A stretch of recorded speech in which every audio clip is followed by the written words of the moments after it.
Welcome, people. We are doing a LEMMiNO video. As you already know, you clicked on it. This is the Kennedy assassination video. This is specifically going to be an interesting one because it is probably one of the biggest conspiratorial topics that is out there. That is out there, right? Let's quickly go over like some basics and then we'll jump right in, right? So feel free to jump ahead if you want to just, jump ahead. So some basics, obviously, as we know, there is no clear, objective understanding of what happened. There isn't a certainty, but there is a high probability. Almost a certainty, right? Almost a certainty. There has been numerous accounts since 1963. Wasn't it the Warren report that first came out? And then, in the last year or two, there's been a little bit more information, but nothing significant. Lee Harvey Oswald, the culprit, the suspect, the killer. He dies. Jack Ruby kills him. Yeah, there's been movies made about this. There's been books written about this. There's been dark web conversations about the spiraling of what could have happened. My input is the following, and this LEMMiNO video, it's going to be interesting to see because we did this already on Roanoke, DB Cooper, MH370, and Jack the Ripper. All these videos gave me more nuance, more context to the situation, allowed me to construct a more complete understanding of the facts. So I'm hoping this will do the same, but my baseline right now is that Lee Harvey Oswald, for the most part, either acted alone or was used as a tool, as a culprit, as a scapegoat. But I don't think there was multiple shooters. I think we have the Zapruder film, which, we can have contradictions about the grassy knoll, but there's so many conversations we can have. I just don't know if there was more than one shooter. However, my mind might be changed. We're going to watch this now. So without further ado, let's jump in. Just let me know. And by the way, let me know what you guys think. Right? I really care about what you guys think. These videos are so good, and I already know this one's going to be a masterpiece. Right about here, in Dallas, Texas, American President John F. Kennedy was assassinated on November 22nd, 1963. The accused assassin was a man named Lee Harvey Oswald. After being held in custody for less than 2 days, Oswald himself would meet a violent end. Yeah, is there anything of substance there, right, with Jack Ruby? Was he just avenging, or was he covering? Who knows? According to a subsequent investigation, Oswald had fired 3 rounds from the Texas School Book Depository. Police recovered 3 shell casings and a bolt-action rifle from the 6th floor of the building. But the shooting of Oswald sparked immediate suspicions of conspiracy. Suspicions that persist to this day and have driven most Americans to reject the government's conclusion that Oswald acted alone. The arguments for and against conspiracy take many shapes and forms. Yeah, I know he's going to get into it, so I'm not going to try to steal a lot of his thunder, but, think about it. Like, Kennedy, this is his first term. He's already a figure that is going against the status quo. Right? Because he already has had multiple accounts of issues in his first term. First off, we're in the Cold War. And then we have something called Cuba, a place called Cuba right off our doorstep, where we had the failed Bay of the Pigs invasion. We have the Cuban Missile Crisis. He really has a issue with the CIA. He has an issue with a lot of his generals. He has, this is a campaign rally, by the way. Not really a rally, but this is a campaign tour that he's on in November of '63 because that's kicking off the 64 re-election campaign. Texas is also where his VP is from, Johnson. So there's a lot of substance here, right? Far too many, in fact, to do them all justice in a single video. Instead, in this video, I want to zoom in and focus on a very narrow slice of this case. Specifically, the events surrounding the Texas School Book Depository. What exactly happened inside this building from where the shots that killed the president are believed to have been fired. And we know, how did he gain access to it? Well, he worked there. That's what we do know.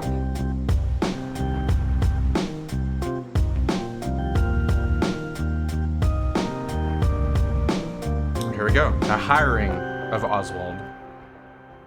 And I think Oswald, yeah, let's just jump into it more. I'm not gonna talk anymore. In September of 1963, a young man named Wesley Frazier received a call from an employment agency. There was a potential job opening at the Texas School Book Depository. On September the 13th, Frazier made his way from Irving, Texas, to central Dallas. He met with Roy Truly, the superintendent of the building, and was hired on the spot. Back in Irving, Frazier lived with his older sister, Leanie Randall. A few houses down the street lived a woman named Ruth Payne. On October the 14th, both Randall and Payne had a cup of coffee at the house of a neighbor. Payne brought along a friend and Russian immigrant named Marina Oswald. That's his wife. The wife of Lee Oswald. Marina could barely speak any English and had been staying with Payne for a few weeks. And that's what brings more conspiracy, a Russian immigrant. We're in the Cold War. So we're starting to have a little bit of, conspiratorial breadcrumbs immediately. Partly due to her husband's unemployment. The subject of Lee looking for work and that he hadn't found work for a week came up while we were having coffee. And Mrs. Randall mentioned that her younger brother, Wesley Frazier, thought they needed another person at the Texas School Book Depository where Wesley worked. Payne and Marina returned home, spoke with Roy Truly over the phone, and secured a job interview on behalf of Lee Oswald. The following morning, he went down to the book depository and began his first day of work on October the 16th. October the 16th. Oh, this is like 4 or 5 weeks prior to the shooting. So this account, by the way, this entire thing, we're trying to reconstruct like motive out of this at the same time. It's interesting, right? Because he just happens to work at this building. And how, the other thing that I'm thinking about is like, motive to be here, to get hired. He was already unemployed. And how would he know that JFK was going to come through this region? It seemed very much happen chance, right? Already I'm feeling like coincidence versus premeditation. So, an acquaintance with whom Oswald's wife was currently staying had a casual conversation with a neighbor. That neighbor happened to have a brother who recently got employed at the book depository. This prompted his wife to ask the acquaintance to call the superintendent of the building to inquire about any vacancies. I told Mrs. Payne that to send Oswald down and I would talk to him, that I didn't have anything in mind for him of a permanent nature, but if he was suited, we could possibly use him for a brief time. Temporary work. The position was not only temporary, but only existed due to a temporary shortage of staff. It was the end of our fall rush. If it hadn't existed a week or 2 weeks longer, or if we had not been using some of our regular boys putting down this plywood floor, we would not have had any need for Lee Oswald at that time, which is a tragic thing for me to think about.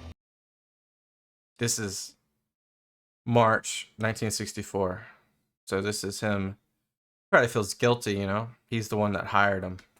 But it gets even more tragic because Oswald was not the only one to apply for a job. I might have sent Oswald to work in a warehouse 2 blocks away. Oswald and another fellow reported for work on the same day, and I needed one of them for the depository building. I picked Oswald. Oh, he's got guilt. He's got guilt. If Oswald was somehow entangled in a conspiracy, and the aim of that conspiracy was for him to become employed at the book depository, this roundabout sequence of events is a very strange way to go about it. Yeah, because this feels happen chance, right? I don't think that's the conspiracy. I think the conspiracy is his utilization because of his proximity to the route. However, I don't really have a strong conspiracy around the JFK side. I feel like if anything, a lot of this information might be already known by people like the CIA, but we'll keep watching.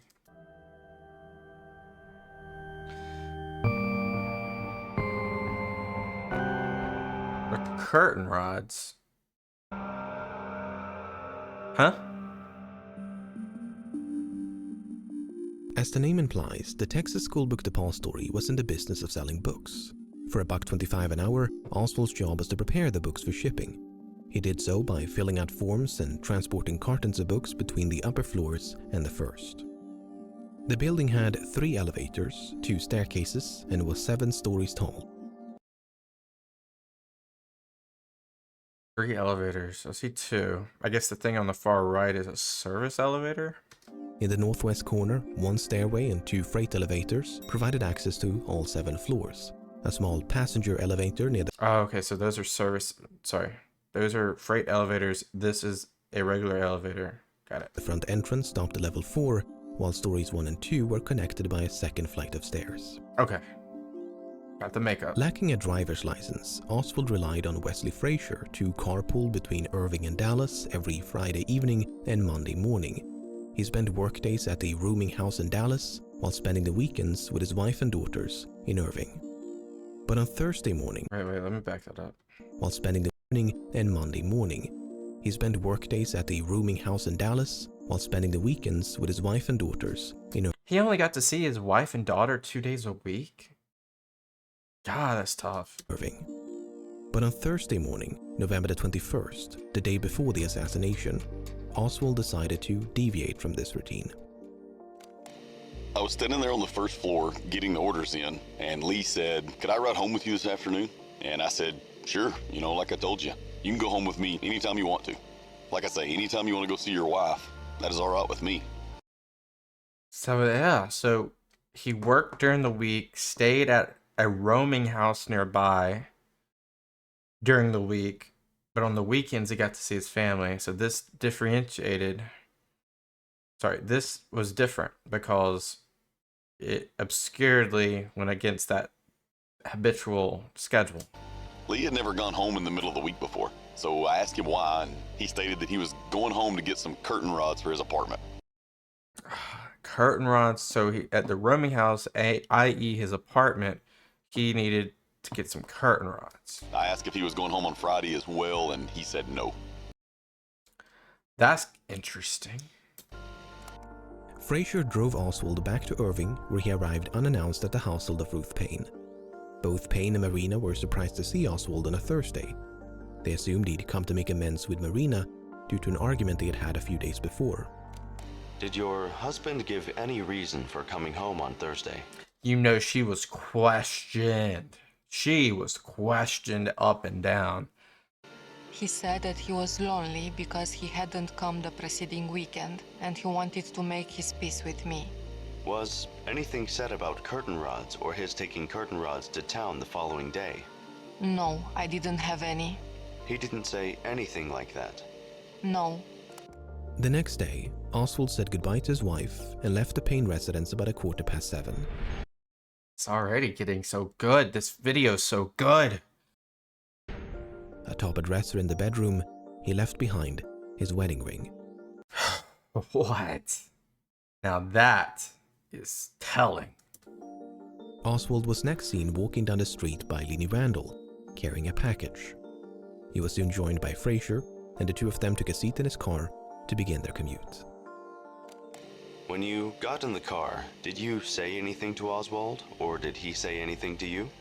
I noticed there was a package lying on the back seat. I didn't pay too much attention, and I said, "What's the package, Lee?" And he said, "Curtain rods." And I said, "Oh yes, you told me you were going to bring some today." Mm. So he has. We're assuming what's that? Okay, so if this is the day of the assassination, the day before was Thursday. So it happened on a Friday, right?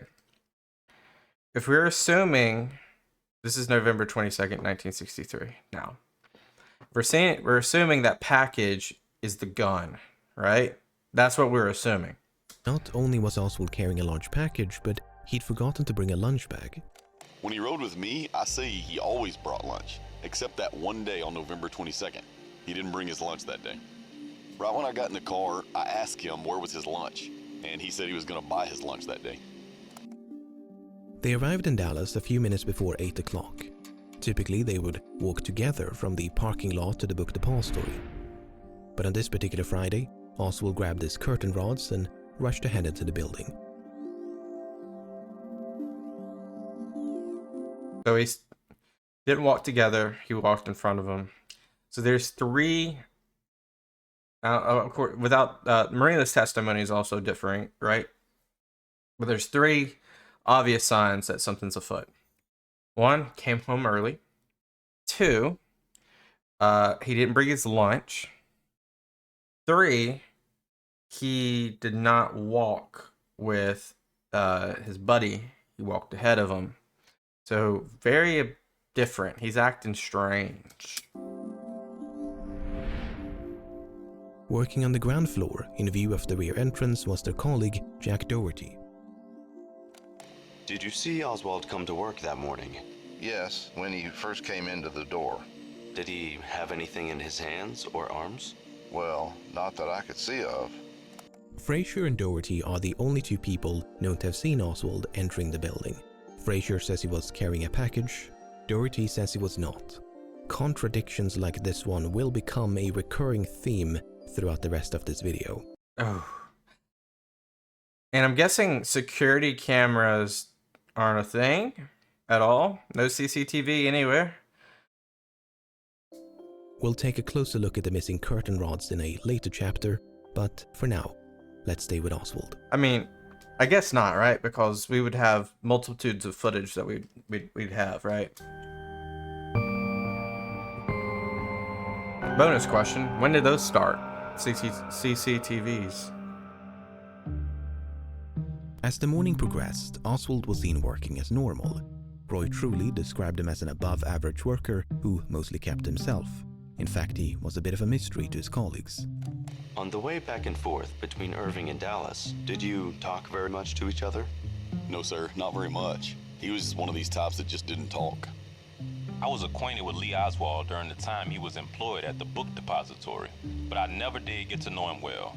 He did not mix with the other employees and did not appear to want to make friends with me or any of the others. Interesting. Interesting. Okay.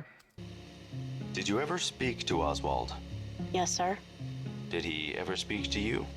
No, sir. He never replied to you? No, sir. Okay, so he's very much keeps to himself. So that actually would help him in this scenario because he probably wants to be mysterious on this day too. So it's going to stay in line to his original obvious tactic. Would you say he was unfriendly? Yes, sir. I Oh. would. Whoa. Of course, by the way, one thing that we'll notate real quick is this obviously is a few months later, 6 months later. Sometimes a lot of people have, and you might already know this, right? Sometimes a lot of people have a notion of who someone is before and after an incident, and it grows, right? So maybe if this person, and I'm not trying to make, words for people, but I'm just thinking in my head, how things are. If this individual, Geneva Hine, was asked, would you say he was unfriendly on November 21st? Would she have said yes? Or would she have been indifferent? So I just want to give that to you guys. Who knows what she actually thought before the incident? Because once an incident happens, your brain, your mind, your opinions, your biases, they all grow. But there were exceptions to his reticence, and one of them occurred on this Friday morning. James Jarman was working on the ground floor when he observed Oswald staring at the window facing Elm Street. Oswald was standing up in the window, and I went to the window also. And he asked me, what were people gathering around the corner for? And I told him that the president was supposed to pass in the morning, and he asked me did I know which way he was coming. And I told him, yes, he'll probably come down Main and turn on Houston and then back again on Elm. Bro told him the exact way to... No offense. But that's hilarious. But that's not hilarious. That's scary. That's scary. But that's just interesting. So many, like, my brain's just going crazy right now. I don't know what to think. Is this just a funny coincidence? Or is this damning? What is it? The president was supposed to pass that morning. And he asked me, you know, which way is coming. Was that cover, right? Even before this, like, why are they gathering? I think that's the cover, right? What's going on here? Do we know what's going on here? Because we know the package is the gun, right? We know that. This is the curtain rod thing's a fluke. You know, we know how the story ends, so we know the package is a gun, right? Which way it was coming? That intel, maybe he knows or maybe he doesn't know already. I'm just wondering if this conversation is him trying to be, you know, inconspicuous to what's going on. I don't know. Then he said, oh, I see. And that was all. It's a brief yet fascinating moment. Fascinating. It almost seems as though Oswald had no idea that Kennedy would pass by the book depository. Yeah, but why would he have his gun there? That's cover. This was indeed the case for some of his colleagues. Jarman himself had only been made aware of the fact shortly before he spoke with Oswald. That's interesting. But why would he have the gun? There's no doubt that Oswald knew the president was coming to Dallas, but yeah, whether he knew the route of the motorcade is much more difficult to prove. Yeah, that is difficult to prove because there's no... So are you saying this guy just had the perfect opportunity then? I mean, I think of another assassination in 1914, right? The Black Hand, Sarajevo. They had they knew that Prince was coming. The Prince was coming. But they kind of knew where to look. And they were more offensive in the nature, more aggressive to do something. But the individual that killed him outside the deli, that was opportunity. That was happen chance. So I'm trying to figure out the parallels, not the parallels of like, ooh, this is this, and inspiration, but the parallels of, is this happen chance or is this premeditated? The route of the motorcade had only been finalized a few days before the visit and hinged upon its destination. Kennedy was supposed to attend a banquet in Dallas, but no one could agree on a venue. It came down to two options: the Trade Mart northwest of downtown or the Women's Building to the east. One of the more vocal proponents of the Trade Mart was Texas Governor John Connally, and after much back and forth, he finally got his way on November the 14th. Had the Women's Building been selected, the motorcade would have sped through Dealey Plaza, east on Main Street, significantly further away and perpendicular to the book depository. Yeah, you would only have like 1.5 seconds to do something here on a moving horizontal target. Not ideal. Not to mention that First Lady Jacqueline would have been seated between the building and the president. So, no chance. So, interesting, right? This is all like falling. So we're saying this is just falling into his lap.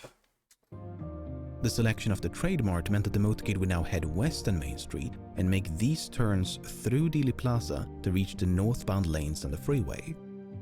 Now, these turns could still have been avoided had the motorcade continued like so and not taken the freeway.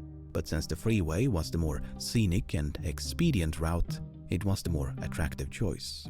All of that is to say, the success of the assassination was largely dependent Yeah, probably less stoplights. Yeah.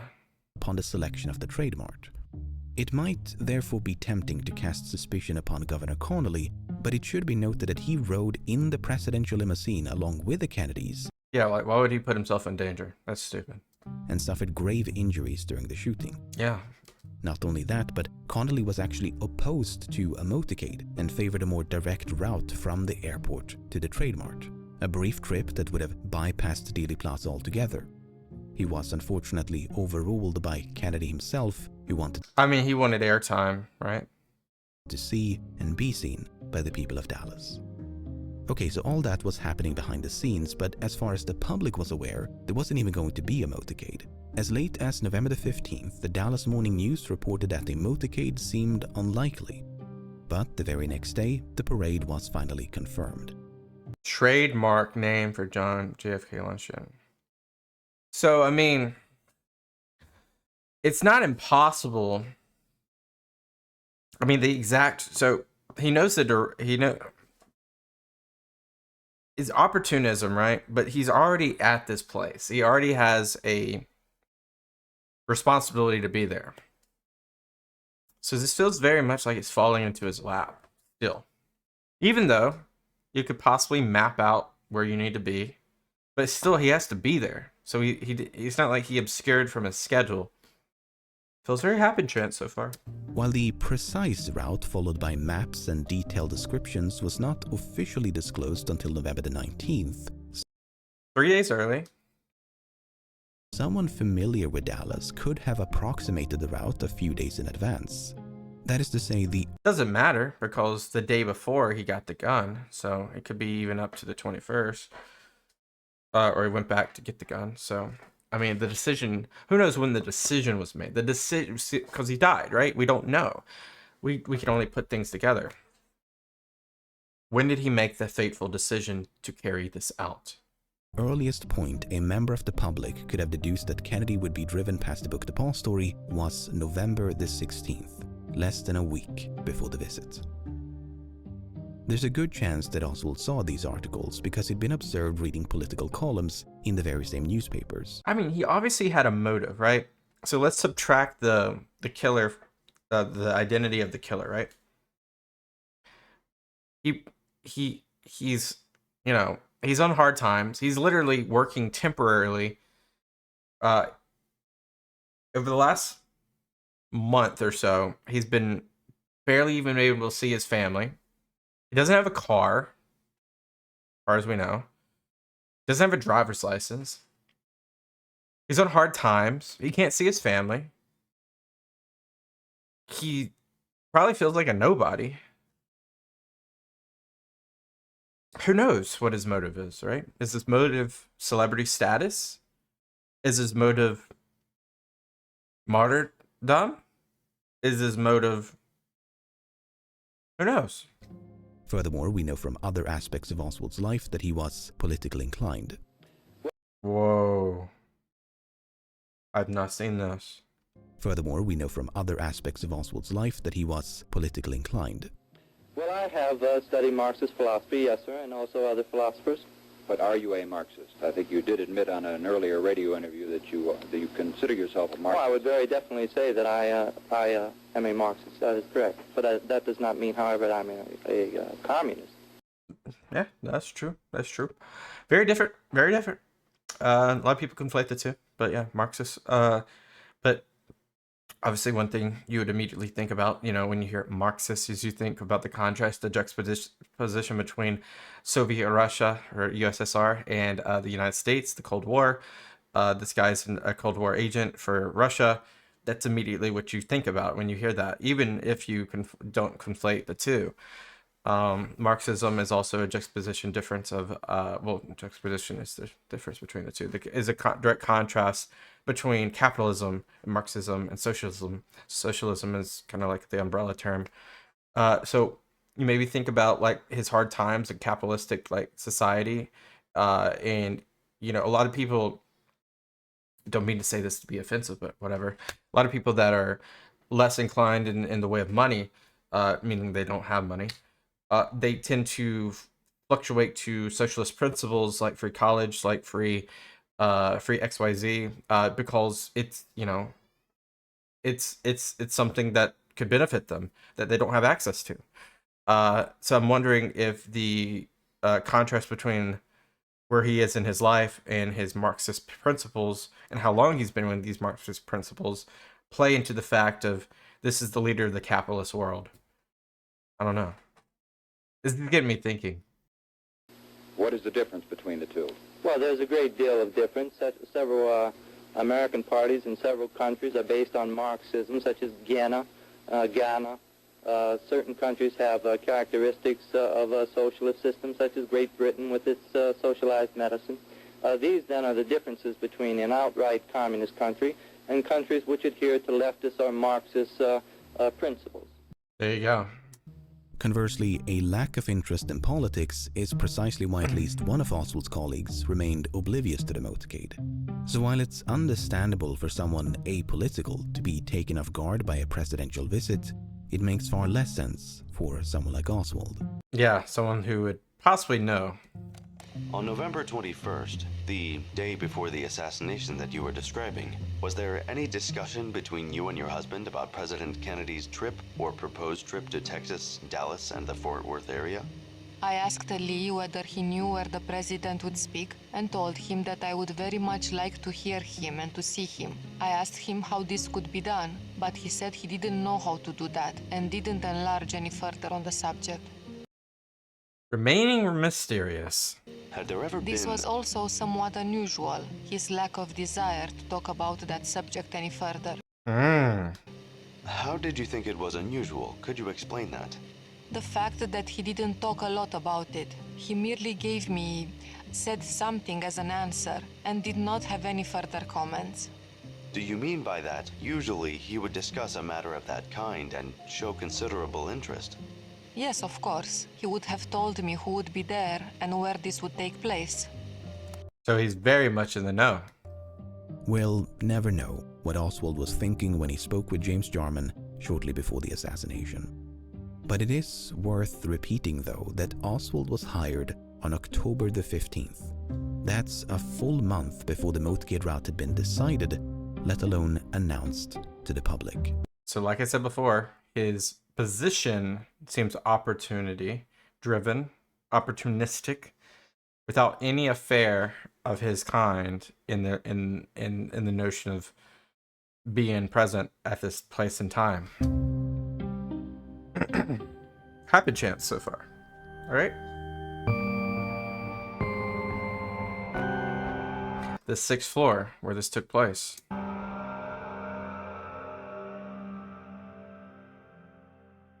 On the morning of November 22nd, a handful of employees had been assigned to install a new plywood floor on the 6th floor of the book depository. Every once in a while, they would catch a glimpse of Oswald. I saw Lee Oswald shortly before lunchtime. He was by himself with a piece of paper in his hand. I had nothing to say to him, but some of the other male employees teased him and told him he ought to go get a haircut. Okay. Lee Oswald just laughed at this remark. Shortly before noon, it was time for lunch. For a bit of fun, they decided to race the 2 elevators down to ground level. As they began descending, they observed Oswald now standing on the 5th floor. He shouted for them to stop or to close the gate to the elevator upon reaching the 1st floor. Charles Givens then realized he'd forgotten his jacket and cigarettes up on the 6th floor.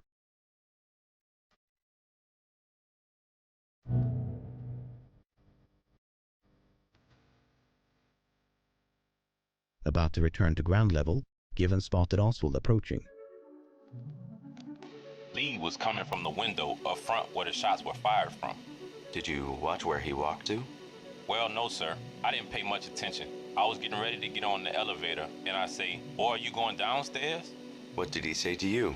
I say, "It's near lunchtime," and he said, "No, sir. When you get downstairs, close the gate to the elevator." That meant the elevator on the west side. You can pull both gates down, and it'll come up by itself. What else did he say? That is all. So this way, the elevators come back. Maybe here's the thought process of that. That way, those elevators come up to the top. then he has the control of understanding where those elevators are, so no one would come up on them. Maybe. I said, okay, and got on the elevator. And with that, Givens became the last person inside the book depository known to have seen Oswald before the assassination. Whoa. At least, that's the official story. The encounter was fixed at 11:55, more than half an hour before the shooting.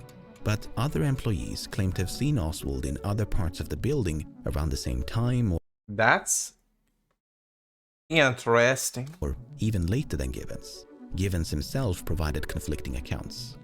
But I'm getting ahead of myself. This encounter notwithstanding, Givens was not the last person to visit the 6th floor. Shortly after Givens had left, Bonnie Williams grabbed his lunch and went upstairs. He sat down right about here to await the president's arrival. Now, when you were sitting by the window, could you see down towards the southeast corner? No, sir. I couldn't see anything as I remember there. About the only thing that I could see from there would be the top edge of the window because the boxes were stacked up. Did you see anyone else up there that day? No, I did not. The southeast corner is the location from where the shots that killed the president are believed to have been fired. Whoa.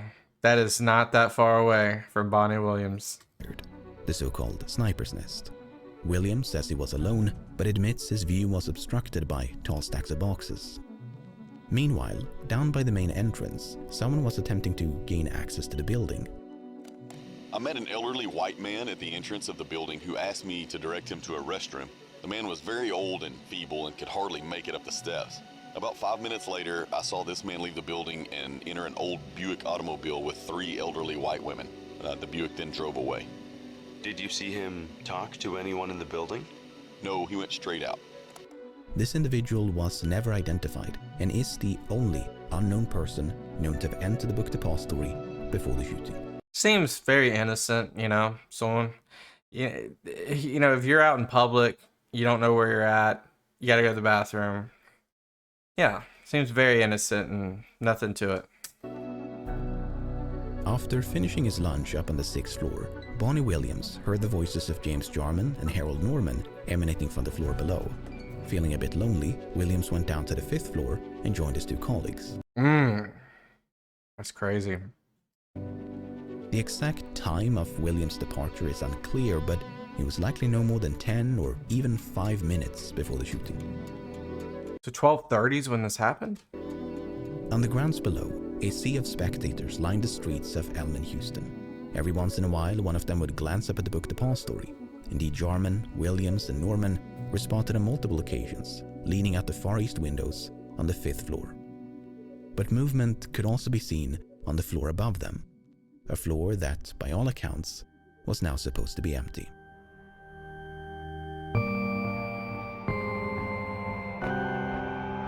So here's the fateful time. We are not even a quarter of the way through this video, and we haven't even got to the shooting. And there's a lot after it, too. Awaiting the motorcade by the east curb of Houston was a young, newlywed couple named Arnold and Barbara Rowland. Some 15 minutes before the shooting, Arnold spotted a white man in the westernmost window on the 6th floor of the book depository. Which would be quite interesting, given that's the opposite corner. The man was holding a rifle, his gaze locked at Houston. Despite standing a few meters away from an officer, Arnold chose not to report the gunman. Did it ever enter your mind that you should go and tell the policeman of this sight or this vision that you had seen? Really, it didn't. It never entered your mind? I never dreamed of anything such as that. I mean, I must honestly say, my opinion was based on movies I have seen, on the attempted assassination of Theodore Roosevelt and the other one, Franklin Roosevelt. And both of these had Secret Service men up in windows or on top of the buildings with rifles. And this is how my opinion was based. And That's very interesting because, yeah, that makes sense, right? why it didn't alarm me. Perhaps if I had been older and had more experience in life, it might have made a difference. It very well could have. Do you ever have reoccurring dreams, sir? What? Do you ever have reoccurring dreams? Yes. This is a reoccurring dream of mine, sir. All the time. What if I told someone about it? I knew about it enough in advance, and So he's got guilt too. So you're gonna have tons of people probably have guilt. This guy has guilt based off his, you know, he probably feels horrible, feels responsible in some counts. Same thing with the guy that hired Oswald. Perhaps it Probably the guy that carpools Oswald. could have been prevented.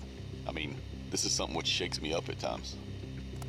If Rowland's recollection is accurate, it stands in direct conflict with that of Bonnie Williams, who claimed to have eaten lunch on the same floor at the same time. Yeah. Timing's difficult, man. Especially these are months later when these people are being questioned. Williams neither saw nor heard anyone, despite having an unobstructed view down to the southwest corner of the building where Rowland claimed to have seen the gunman. A few minutes later, a different spectator named Howard Brennan spotted a white man pacing to and fro the easternmost window on the 6th floor. At 12:30. And by the way, it's very interesting to look up to, you know, a building like that when you're down below. It's not where your eyesight's probably going, typically, depending on how far you have to do that. The presidential limousine emerged from behind a building and began driving north on Houston. As the car made a sharp left turn at Elm, a high school student named Amos Ewens glanced up at the book depository and caught sight of a protruding metal rod. So that's supposedly the gun.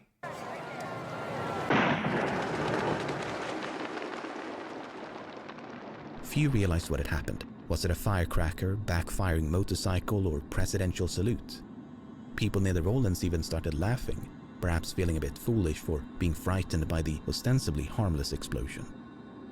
Standing by the northwest corner of Elm in Houston was James Worrell. He thought the explosion had come from directly overhead. Sure And what about his coworkers who were directly below him? enough, on one of the upper floors, Worrell could see the barrel of a gun. At that moment, a second explosion echoed through Dealey Plaza. Worrell and Ewens witnessed the recoil and muzzle flash of the rifle in concurrence with the sound. Brennan had yet to realize what was happening. He thought a firecracker had been thrown from the book depository. He looked up, and the man he'd seen pacing only minutes before was now aiming down the sights of a rifle. It's not known for So there's 3 shots that are fired. sure, but it is believed that President Kennedy has been shot. President Kennedy and Texas Governor John Connally shot by an assassin today in Dallas, Texas. Brennan could only recall hearing 2 shots, but his testimony implies he might have heard 3. It was He 3. confusingly said he saw the gunman fire the last shot, yet denied seeing the discharge of the rifle. In the immediate aftermath of the shooting, the rifle was seen by a handful of witnesses as the gunman cautiously withdrew from the window. The rifle, or what looked like a rifle, was drawn fairly slowly back into the building, and I saw no one in the window with it. I didn't even see a form in the window. I could see his hand, you know, the rifle laying across his hand. And I could see his hand sticking out on the trigger part. After he got through, he just pulled it back in the window. Like I said, this is almost 5 months later. So it's quite interesting. A lot of this testimony is coming much later than contemporary in the month. As far as things start to form in your brain over time.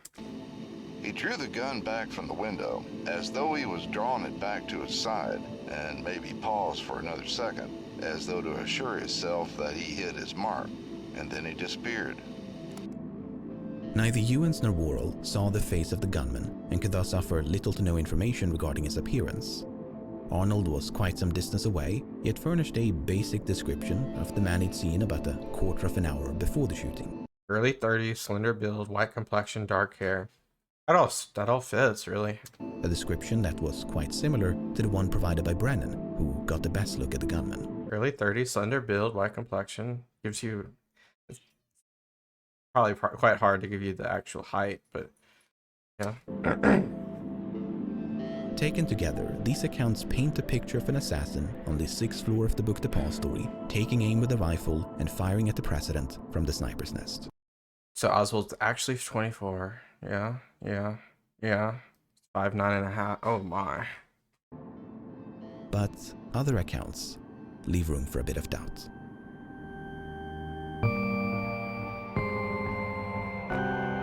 The men in the windows.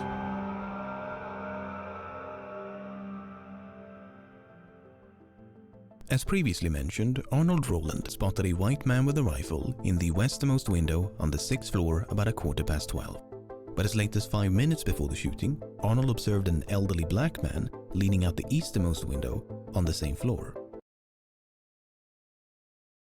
Maybe he's conflating the 6th and the 5th floor. He might have confused the 6th floor with the 5th, where James Jarman, Bonnie Williams, and Harold Norman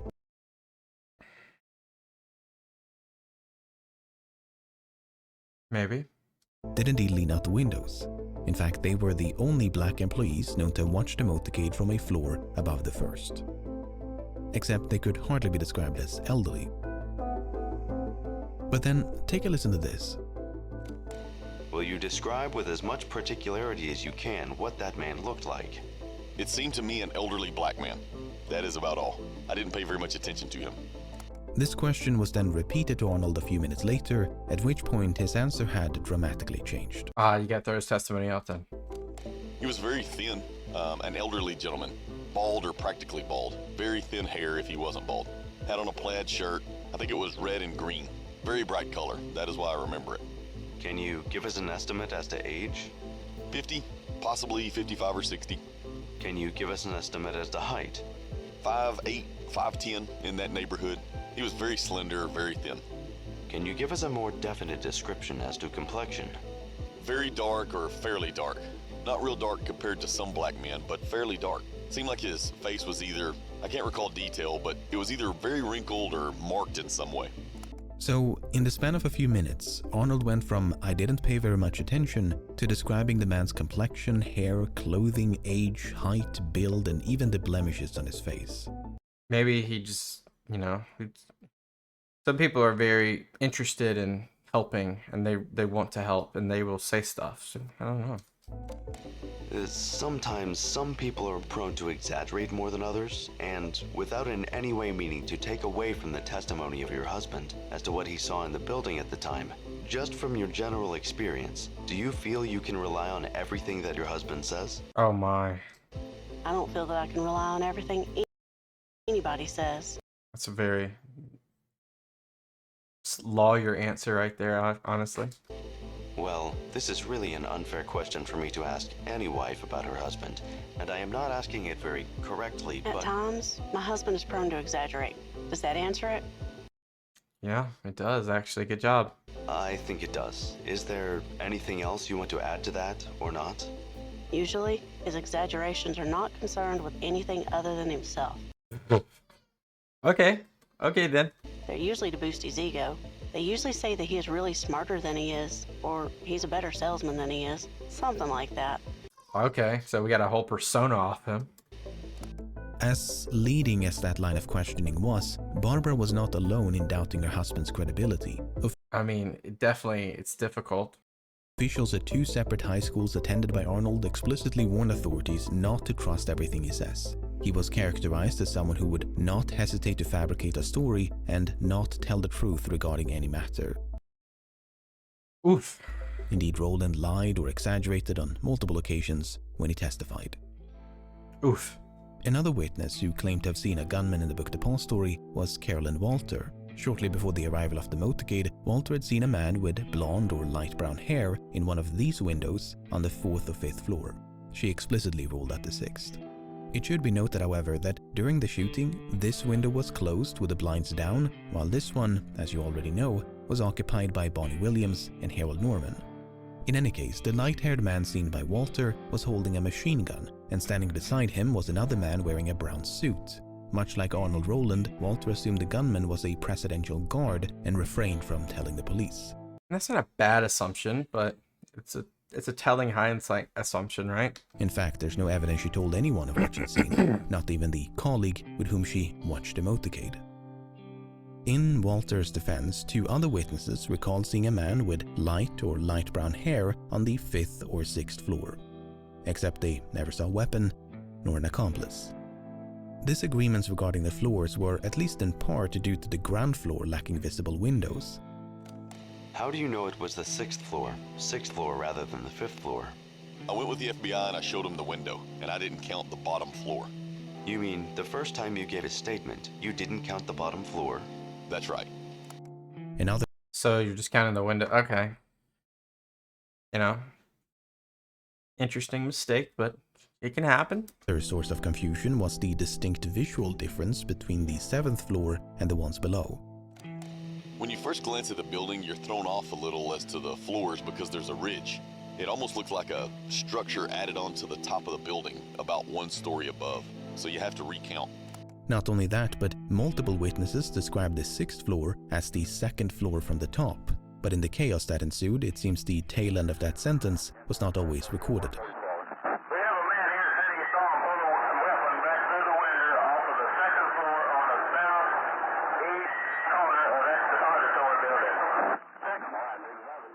Second floor from the top is what he meant. Amos Ewens is another curious witness because even though he never saw the gunman's face, he did see the top of his head. Somehow. What did you see in the building? I saw a bald spot on this man's head. Trying to look out the window, he had a bald spot on his head. I was looking at the bald spot. Oswald did not have a bald spot. He was thinning a bit in the front, but otherwise had a full head of hair. Okay. But the strength of Ewan's account is somewhat diminished by his inability to recall much of anything else. It's difficult, man. It's difficult. Maybe a gleam from the sun? I don't know. Could you tell whether he was a black gentleman or a white man? No, sir. Couldn't even tell that, but you have described that he had a bald spot in his head. Yes, sir. I could see the bald spot in his head. Now, could you tell what color hair he had? No, sir. Oh, no. Oh, no. So interesting. These anecdotal accounts are good, but then the same person twice, we've seen a couple people make just very poor judgments of what they say, which could throw their whole testimony out. Could you tell whether his hair was dark or light? No, sir. Long after the assassination, 15 years to be precise, a journalist working for the Dallas Morning News tracked down a man named Johnny Powell. Powell had supposedly seen 2 men fiddling with a scope on a rifle in the sniper's nest. 15 years later. Can't really trust that, but yeah. He described their complexion as darker than white, but that was about it. Once again, one has to wonder if he confused the gunmen with Jarman, Williams, and Norman on the floor below. Probably.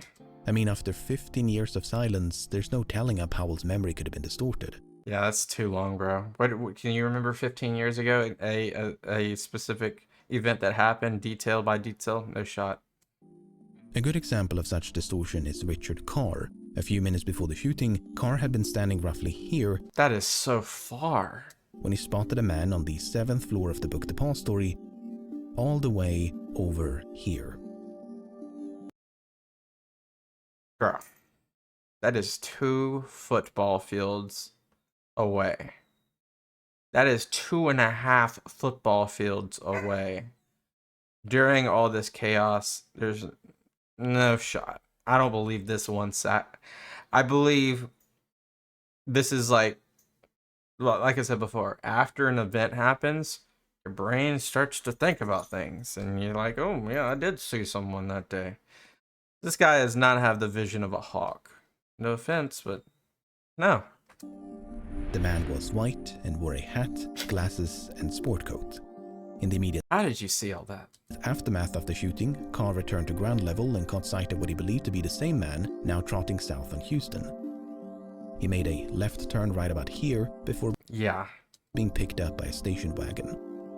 By 1969, however, Carr's story had notably changed. The man with a sport coat had now been standing on the 5th floor, not the 7th.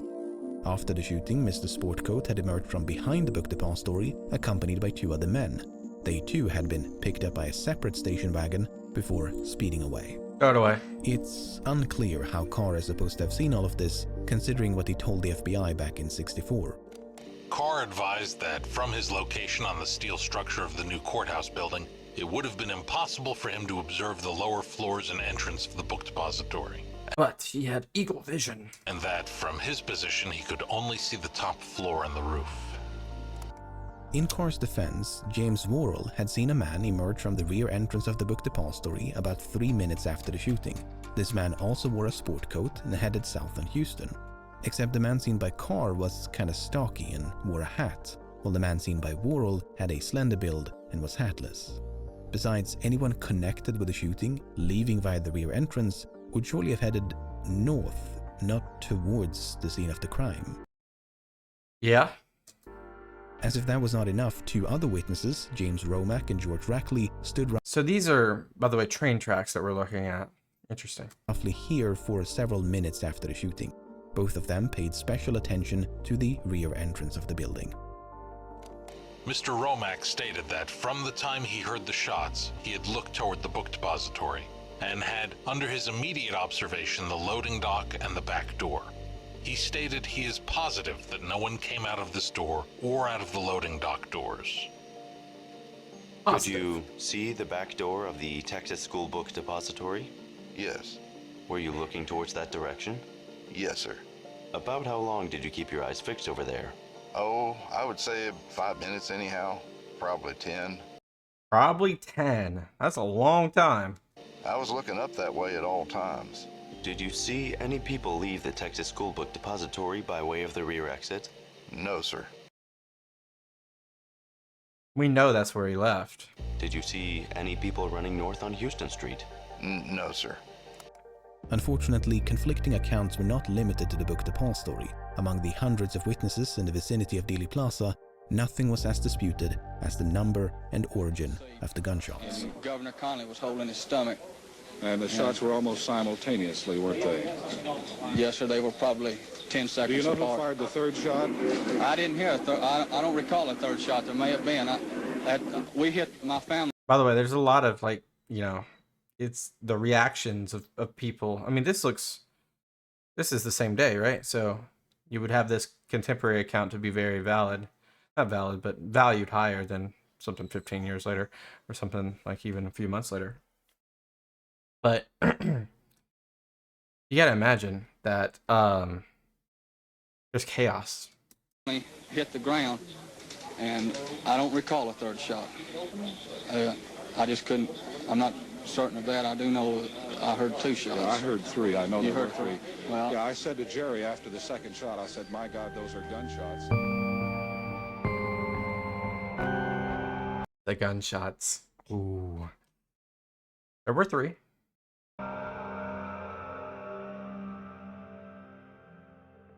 No one knows exactly how many spectators were in or near Dealey Plaza at the time of the assassination. Couple thousand. Well over 200 were at some point questioned by a combination of authorities, journalists, and others. Attempts have been made to consolidate the various accounts, and it's clear from all such attempts that the majority of witnesses heard 3 shots. What's a bit less clear is the source of the explosions. Because think about this, there's probably a lot that echoes. The gunman was either placed in the vicinity of the book depository, marked here in red, or an area west of the building, marked in green, known as the grassy knoll. But as you can see from these pie charts, the assessment of earwitness testimony is highly susceptible to bias. It's a surprisingly subjective exercise that can lead to widely different results. Nevertheless, there were a substantial number of witnesses who pointed to the grassy knoll, located roughly here, and many of them were scattered throughout the plaza. Which is like the...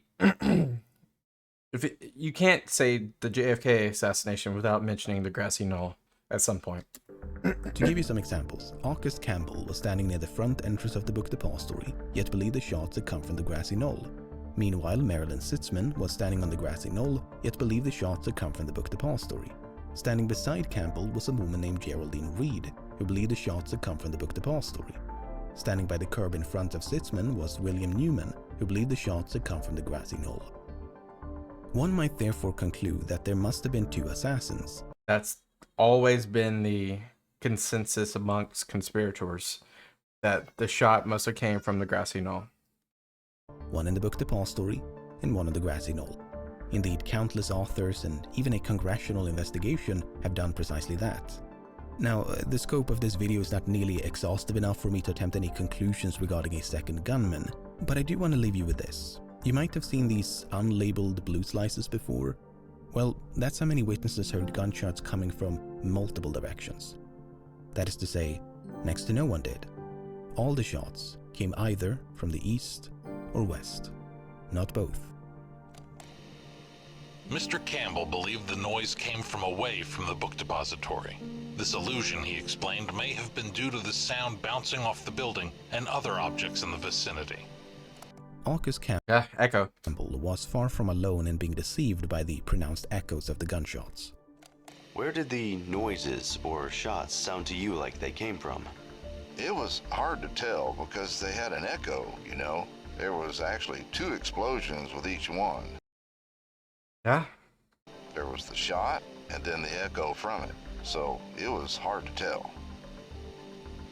There was too much reverberation. There was an echo, which... Oh. His last name. You might recognize that last name.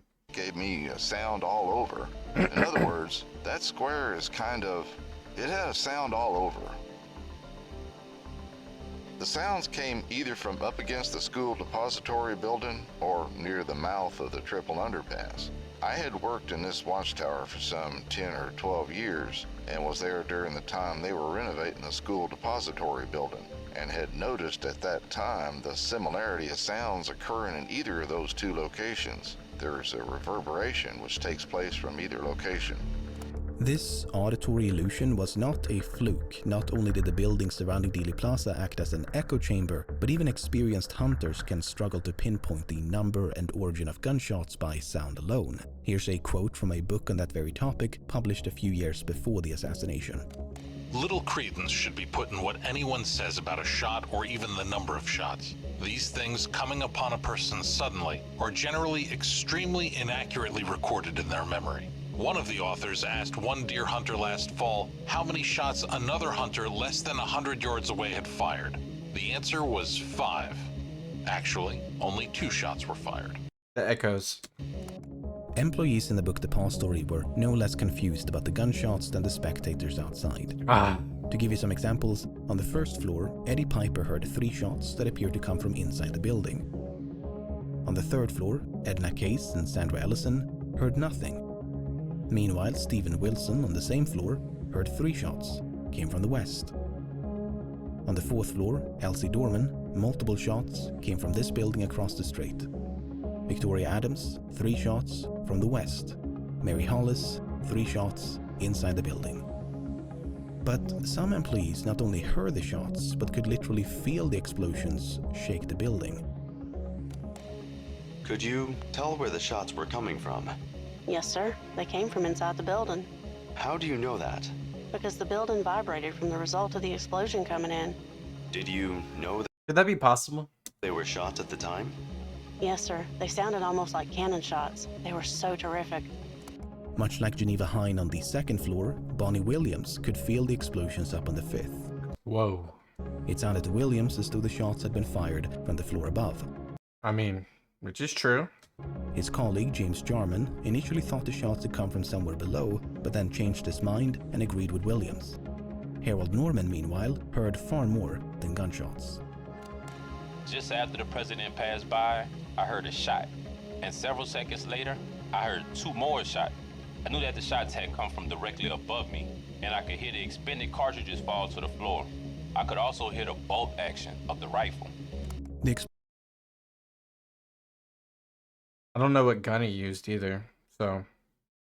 Explosions shook the building, and a piece of loose plaster or dirt was dislodged from the ledge above and struck Williams in the head. Meanwhile, spectators on the streets below could see them leaning out the windows, looking up at the 6th floor. I just looked straight up ahead of me, which would have been looking at the school book depository, and I noticed 2 black men in a window, straining to see directly above them. Whoa. And my eyes followed right up to the window above them, and I saw the rifle, or what looked like a rifle.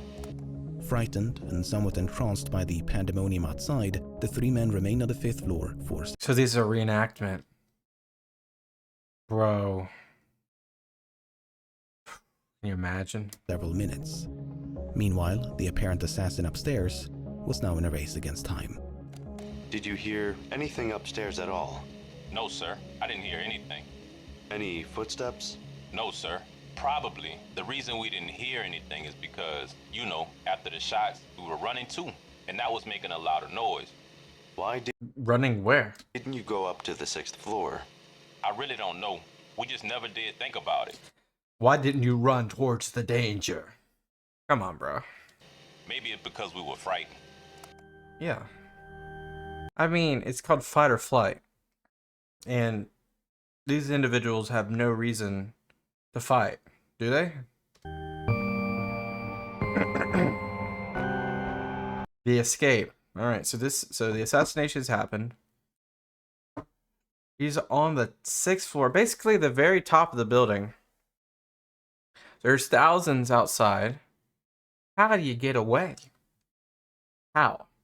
We know there's 3 elevators. I don't even think the 3rd elevator goes all the way to the top. I don't remember. Based on the schematic, it didn't look like it. Only looks like the the freight elevators do. And you have the staircase. I would imagine he takes the staircase. It's faster. If he dictates his pace. He can't try to be too suspicious. So many things.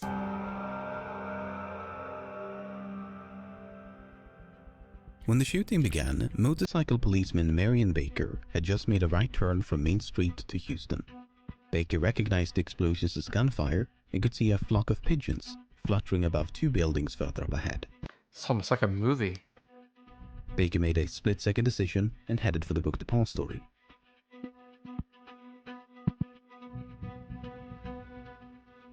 Once inside, he was greeted by Roy Truly.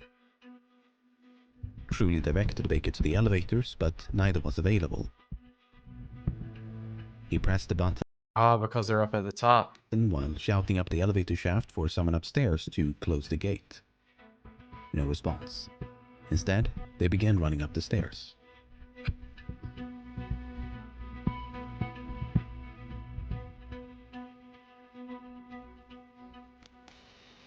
Oh, he's got a gun drawn too? As I came out to the 2nd floor there, Mr. Truly was ahead of me. And as I come out, I was kind of scanning, you know, the rooms. And I caught a glimpse of this man walking away from this. I happened to see him through this window in this door. I don't know how come I saw him, but I had a glimpse of him coming down there. Where was he coming from, do you know? No, sir. All I seen of him was a glimpse of him go away from me. What did you do? I hollered at him at that time and said, "Come here." He turned and walked right straight back to me. What did you say to him? I didn't get anything out of him. Mr. Truly had come up to my side here, and I turned to Mr. Truly and I says, "Do you know this man? Does he work here?" And he said, "Yes." And I turned immediately and went on out up the stairs. Who was it? The man whom Baker and Truly encountered in the 2nd floor lunchroom was none You're kidding me. What? other than Lee Harvey Oswald. What? Oh my god. The happen chance theory continues. Because he was employed here, because it was over a month of employment, because he was a good employee, he truly said it himself, he was not suspiciously there. This man, Lee Oswald, was in the place where he's supposed to be. His literal boss just outed him as an alibi. Yeah, he's working. I know this man. Okay. Because no way does this officer think that this was happen chance.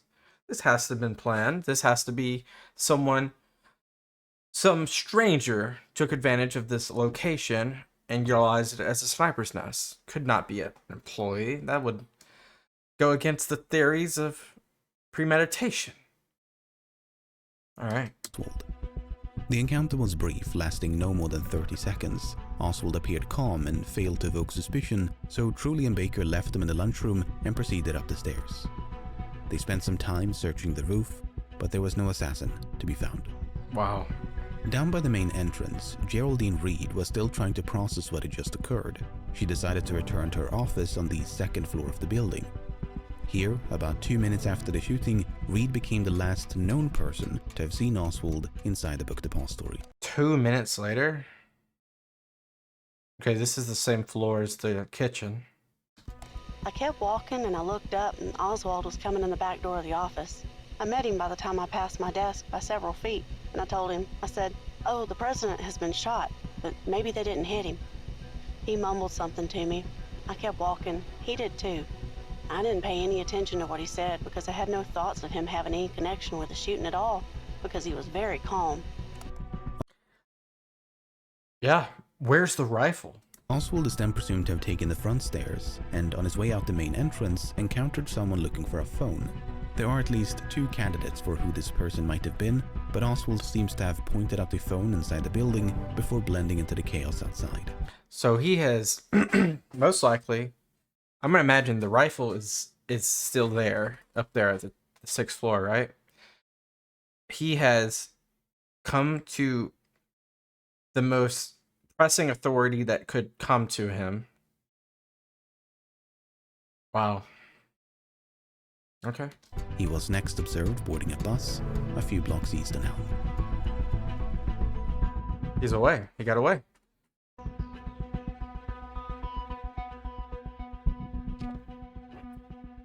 And it's crazy how calm he is, because you would think that he would be melting full of adrenaline at this point.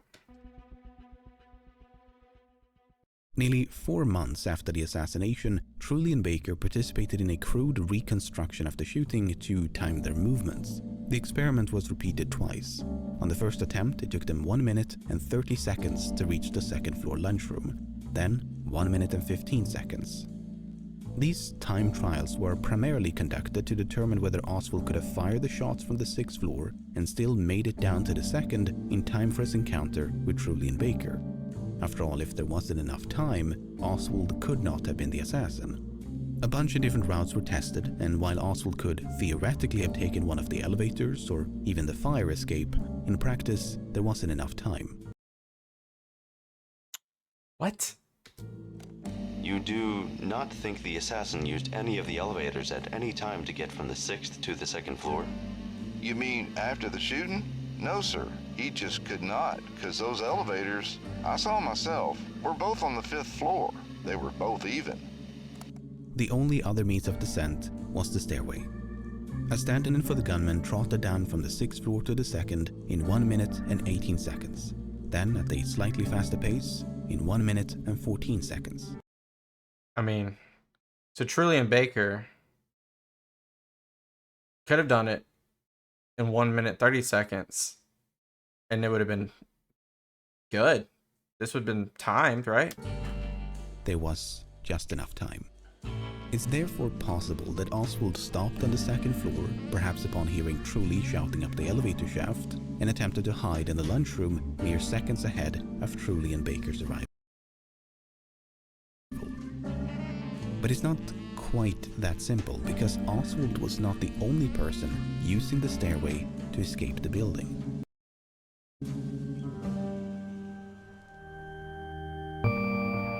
What you mean by that? We have a whole chapter for the stairway. What? Chapter 9? The stairway? As previously mentioned, Victoria Adams watched the motorcade from an office on the 4th floor of the book depository. Okay. Within 30 seconds of the shooting, Adams ran down the stairs to the 1st floor along with her colleague, Sandra Stiles. When you got to the bottom of the 1st floor, did you see anyone there as you entered the 1st floor from the stairway? Yes, sir. Who did you see? Mr. William Shelley and Billy Lovelady. Now, what did you do after you encountered Mr. Shelley and Mr. Lovelady? I said I believed the president was shot. Do you remember what they said? Nothing. Then what did you do? I proceeded out to the Houston Street dock. There are 2 significant problems with Adams' account. The first being that she and Stiles supposedly left the 4th floor within 30 seconds of the shooting and then ran down the stairs to the 1st. This would place them in approximate sync with Oswald, descending from the 6th floor to the 2nd. I mean, the timing we always got to put a grain of salt on the timing, right? Now, as you were running down the stairs, did you encounter anyone?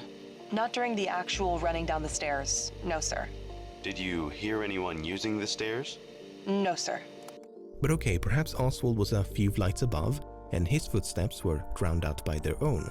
This would mean that Stiles and Adams left the 4th floor mere seconds ahead of Oswald's arrival, reached the ground floor mere seconds ahead of Roy Truly and Marion Baker's ascent, before encountering William Shelley and Billy Lovelady right about here. That makes sense. And then you'd position Truly and the officer around this similar time, right? But this is when problem number 2 makes an entrance. When the president was shot, Shelley and Lovelady stood on the front steps of the book depository. They spent several minutes roaming about outside before returning to the building. And that's the problem. How did Stiles and Adams encounter Shelley and Lovelady within seconds of the Someone's account's not adding up, basically. shooting, if it took them several minutes to return to the building? Who did you see on the 1st floor after returning to the book depository? I saw a girl, but I wouldn't swear to it. It's Vicky. What is her full name? I wouldn't know. Vicky Adams? I believe so. Would you say it was Vicky you saw? I couldn't swear. Where was the girl? I don't remember what place she was, but I remember seeing a girl and she was I mean, think about it. This is, like I said, this is like 4 or 5 months later. talking to Shelley or saw Shelley or something. Very fuzzy up here. Shelley could recall no such incident. Because, I mean, these are the details that people don't fixate on. People don't fixate on details. People fixate on the overall macro of the situation. Not the micro, the macro. Presuming that Lovelady was correct and Shelley had a lapse of memory, it's possible their encounter with Stiles and Adams occurred minutes rather than seconds after the shooting. After all, Adams could have been mistaken. This scenario implies that Oswald made his escape, Truly and Baker went upstairs, and then several minutes later, Stiles and Adams left the building. But it's not quite that simple. Watching the motorcade alongside Stiles and Adams was their supervisor, Dorothy Garner. Miss Garner stated this morning that after Miss Adams went downstairs, Miss Garner, saw Mr. Truly and the policeman come up. Not only does this account corroborate that of Adams, meaning they left within seconds, not minutes, but it implies that Garner was in a position to observe the stairway from somewhere on the 4th floor. In spite of this, Garner made no mention of seeing Oswald scampering down the stairs between Stiles and Adams' departure and... Is the stairwell, like, not covered with walls? Truly and Baker's arrival. What makes this conflict so difficult to resolve is that neither Stiles nor Garner were called to testify. We have but a few brief statements of what they witnessed. All we know about Sandra Stiles is that she went down the stairs with Adams. Did it happen within seconds of the shooting? We don't know. Did she see or hear anyone else while running down the stairs? We don't know. Did she encounter Shelley and Lovelady on the 1st floor? We don't know. Authorities appear to have presumed Adams unreliable and then ignored the witnesses who could have I mean, so many of these witnesses are unreliable based off their testimony. easily refuted or confirmed that presumption. A simple reenactment like the one granted Truly and Baker could have gone a long way to resolve this issue. But that never happened. Many decades after the assassination, author Barry Ernest was able to track down Sandra Stiles, Dorothy Garner, and Victoria Adams. Stiles confirmed that she and Adams left the window within seconds of the shooting, but she doesn't explicitly say they left the 4th floor within seconds. In any case, as they moved quickly down the stairs, she heard no footfall apart from their own. Garner confirmed she never witnessed the descent of Oswald, despite seeing Truly and Baker heading upstairs. Adams went a bit further and accused investigators of tampering with their testimony. Whoa. I'm beginning to wonder if the Shelley and Lovelady encounter was inserted into my testimony later. I remember saying to a fairly big black man inside the building, right near the loading dock, right after I got down the stairs, that I thought the president may have been shot. Sandra Stiles apparently told Ernest something similar. A few people were milling around on the 1st floor. One was a black man. Shelley and Lovelady were definitely not on the 1st floor when we got there. The only black employees who could have possibly made it to the rear stairway in time were Carl Jones, Roy Lewis, Eddie Piper, and Troy West. What you see here are their approximate positions at the time of the shooting, but during the seconds and minutes that followed, only Piper is known to have paid any attention to the stairs in the back. As soon as the shooting began, Piper crossed the first floor to get a better view of a clock. He remained in roughly this location until he observed Trulian Baker running up the stairs. Had anybody come down the steps before Trulian Baker went up the steps? No, sir. Did Vicky Adams come down before Truly and Baker went up the steps? No, sir. No, sir. She didn't do it. Remember James Romack and George Rackley? I mean, I wouldn't blame you if you don't. There's like 100 different names to keep track of, but they were the ones who failed to spot anyone leaving the book depository via the rear entrance for several minutes after the shooting. Okay. Well, the thing is, according to both Stiles and Adams, they left the book depository via the rear entrance upon reaching the first floor. So if Romack and Rackley are to be believed, then once again, the descent of Stiles and Adams must have taken place minutes rather than seconds after the shooting. Not only that, but when... And this is all important because we're trying to map the certainty of the encounter by Truly, right? And the officer with Oswald, and could Oswald have been seen in the stairway? Sandra Stiles was contacted by another researcher, she apparently expressed great uncertainty regarding the stairwell descent and thought it might in fact have occurred a couple of minutes after the shooting. I don't know what to make of all this. This is like a showcase of the first floor. The conspiracy crowd will, of course, amplify the more suspicious elements, while those who support the official narrative will focus on that which discredits Adams. But ultimately, we don't know the exact timeline of events. It's difficult enough to pin down the minute-by-minute chronology. Once you get down to seconds, there's a lot of guesswork at play. The time trials by Trulian Baker gives us a rough estimate, but that's not cast in stone. They could have easily been a bit faster, a bit slower. So too could have Shelley, Lovelady, Garner, Stiles, Adams, and Oswald. Would you say that the reconstruction that we did on March the 20th was a minimum or a maximum time? Oh, I would say that would be the minimum time. Ooh. We did everything that I did that day, and this would be the minimum time. Okay. Because I'm sure that it took me a little longer. I must also mention that we don't know much about the layout of the... Because they're probably being careful too when they're doing this. Like, they're not focused, they're being careful, they're watching. It takes longer. Fourth floor beyond this crude schematic. If the other floors are any indication, much of this space was occupied by bookshelves and tall stacks of boxes. This is significant because Dorothy Garner never actually saw Stiles and Adams enter the stairway. She only heard footsteps of what she presumed to be them running down the stairs. Stairway one's interesting, and you just can't trust time.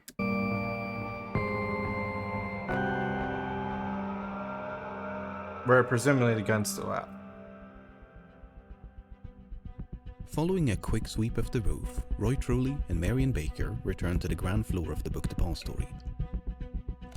What did you do when you got back to the first floor, or what did you see? When I got back to the first floor, at first I didn't see anything except officers running around, reporters in the place. There was a regular madhouse. Had they sealed off the building yet, do you know? I am sure they had. Then what? Then, in a few minutes, it could have been moments or minutes at a time like that, I noticed some of my boys were over in the west corner of the shipping department, and there were several officers over there taking their names and addresses and so forth. I noticed that Lee Oswald was not among these boys. Oswald was not the only absentee, but he was the only one whom Truly knew for a fact had left the building after the shooting. Ooh. Meanwhile, on the 6th floor, a stack of around 30 minutes later, boxes in the southeast corner attracted the attention of Deputy Luke Mooney. I went straight across to the southeast corner of the building, and I saw these high boxes, and the minute I squeezed between these two stacks of boxes, I had to turn myself sideways to get in there. That is when I saw the expended shells, and the boxes that were stacked up looked to be a rest for the weapon. 2 windows west of the sniper's nest, authorities found a bottle of Dr. Pepper and some chicken bones, leftovers from the lunch eaten by Bonnie Williams shortly before the assassination. But according to some officers, including Mooney, remains of a similar meal were also found in the sniper's nest. Does this photograph show any place where you saw the chicken bone?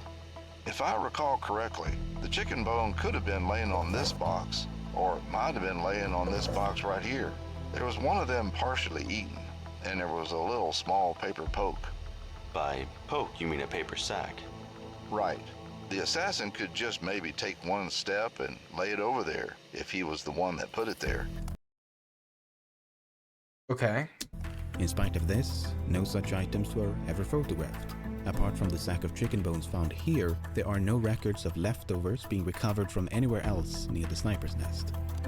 Now, did you see a chicken bone over near the boxes in the southeast corner? I don't believe there was one there. You didn't see any. One witness, a deputy sheriff named Luke Mooney, said he found a piece of chicken partly eaten on top of one of the boxes. Did you see anything like that? No. Was anything like that called to your attention? I can't recall anything like that. But it wasn't just the chicken bones. There were similar disagreements regarding the 3 cartridge cases. According to Mooney, Dallas Police Captain William Fritz tampered with the evidence. Why? Are those the empty shells you found? Yes, sir. Now, will you take this marker and encircle the shells? All right. They were turned over to Captain Fritz? Yes, sir. He was the first officer that picked him up. Why would you pick him up? As far as I know. Because I stood there and watched him go over and pick him up and look at him. Is this the position of the cartridges, as shown in this photograph, as you saw them? Yes, sir. That is just about the way they were laying. To the best of my knowledge, I do know there was one further away, and these other 2 were relatively close to each other on this particular area. Okay. But these cartridges, this one and this one, looks like they are further apart than they actually was. Now, I didn't quite understand. Did you say that it was your memory that A and B were not that close together? Just from my memory, it seems that this cartridge ought to have been over this way a little further. You mean the B cartridge should be closer to the C? Closer to the C, yes, sir. I mean, this is word games at the same time. And this is 6 months later almost. 5 months later. It's hard. 4 months Mooney later. did not explicitly state, but strongly implied that Captain Fritz moved at least one of the cartridge cases before they were photographed. According to Fritz, he did everything by the book.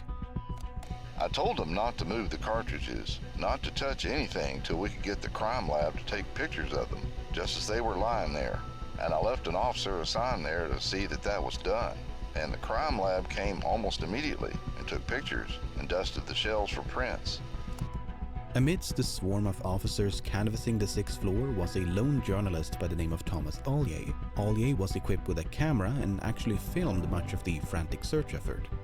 About 3 decades later, Ollier made some rather startling claims that were largely consistent with, but also expanded upon those made by Mooney. After filming the casings, I asked Captain Fritz, who was standing at my side, if I could go behind the barricade and get a close-up shot of the casings. He told me that it would be better if I got my shots from outside the barricade. He then rounded the pile of boxes and entered the enclosure. This was the first time anybody walked between the barricade and the windows. Fritz then walked to the casings, picked them up, and held them in his hand over the top of the boxes for me to get a close-up shot of the evidence. I filmed about 8 seconds of a close-up shot of the shell casings in Captain Fritz's hand.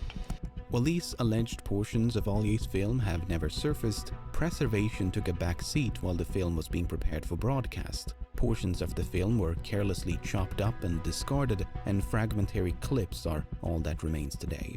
Dang, man. In any case, after supposedly filming the casings in the hand of Captain Fritz, Ollier recalled how they were deceitfully returned to the floor. Over 30 minutes later, Captain Fritz reached into his pocket and handed the casings to Detective Robert Studebaker.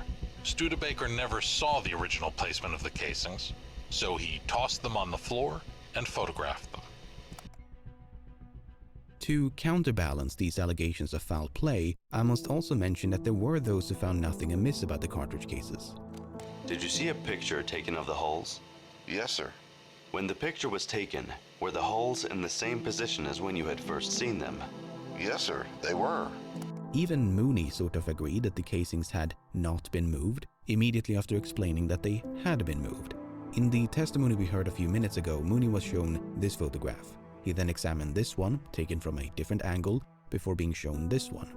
Now, these two are just differently cropped copies of the same photograph.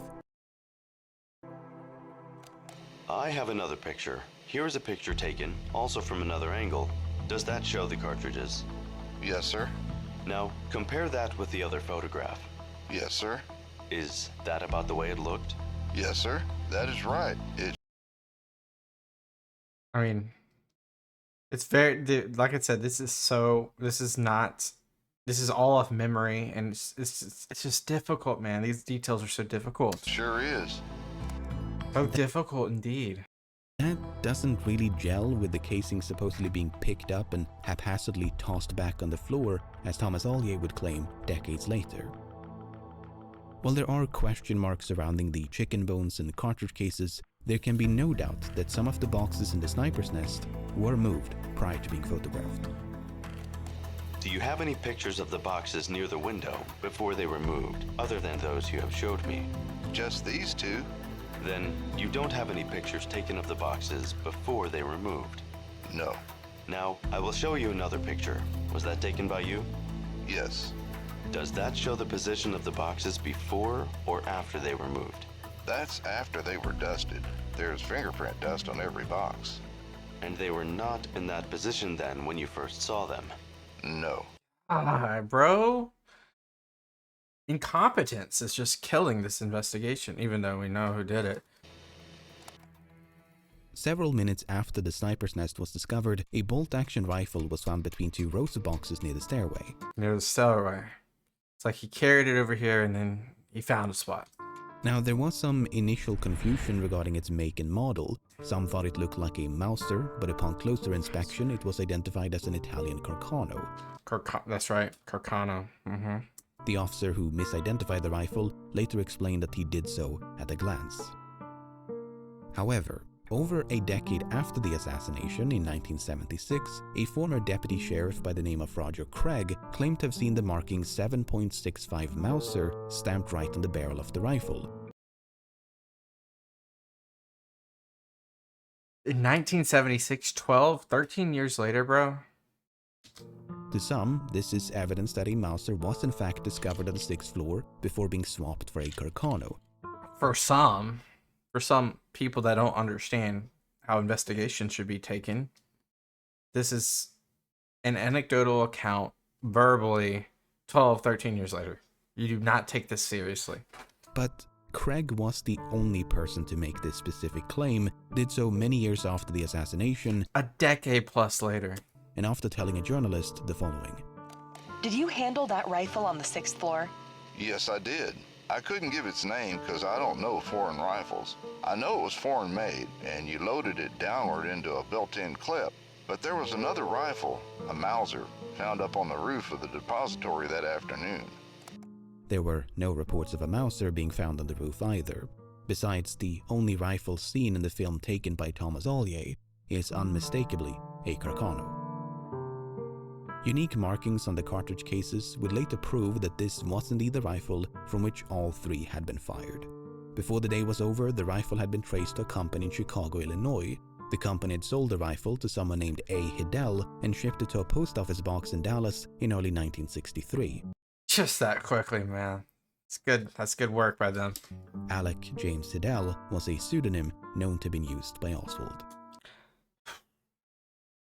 Let me go back. Timing. Before the day was over, the rifle had been traced to a company in Chicago, Illinois. The company had sold the rifle to someone named A. Hiddell and shipped it to a post office box in Dallas in early 1963. In early 1963. Would never have guessed that this would have happened, you know? So it's weird, right? Early 1963. We could say that's the first quarter of the year. Somewhere between January and March, right? That's, I mean, early could be, you know, that's relative to November. I don't know. I mean, it just happened chance still. Alec James Hiddell was a pseudonym known to have been used by Oswald. So there was now a direct link between the shells, the rifle, and Oswald. 3 photographs of the Oswald. Wow. Yeah. Yeah.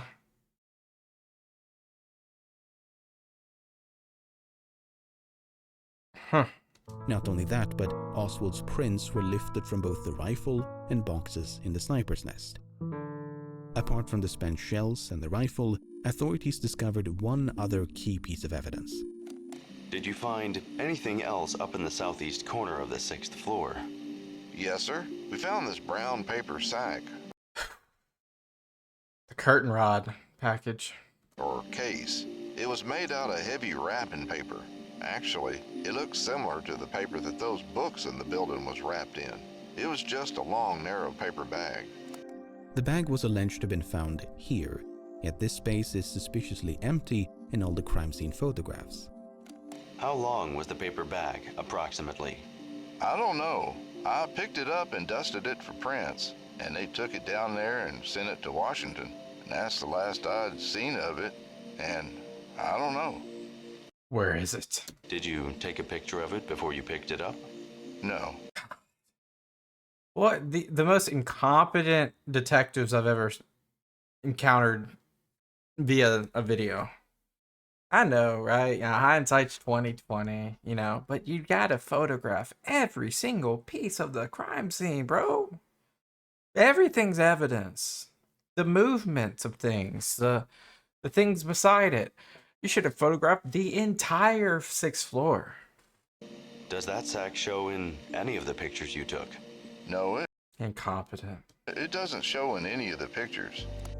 Detective Robert Studebaker, who'd been working as a forensic assistant for less than 2 months, Sad.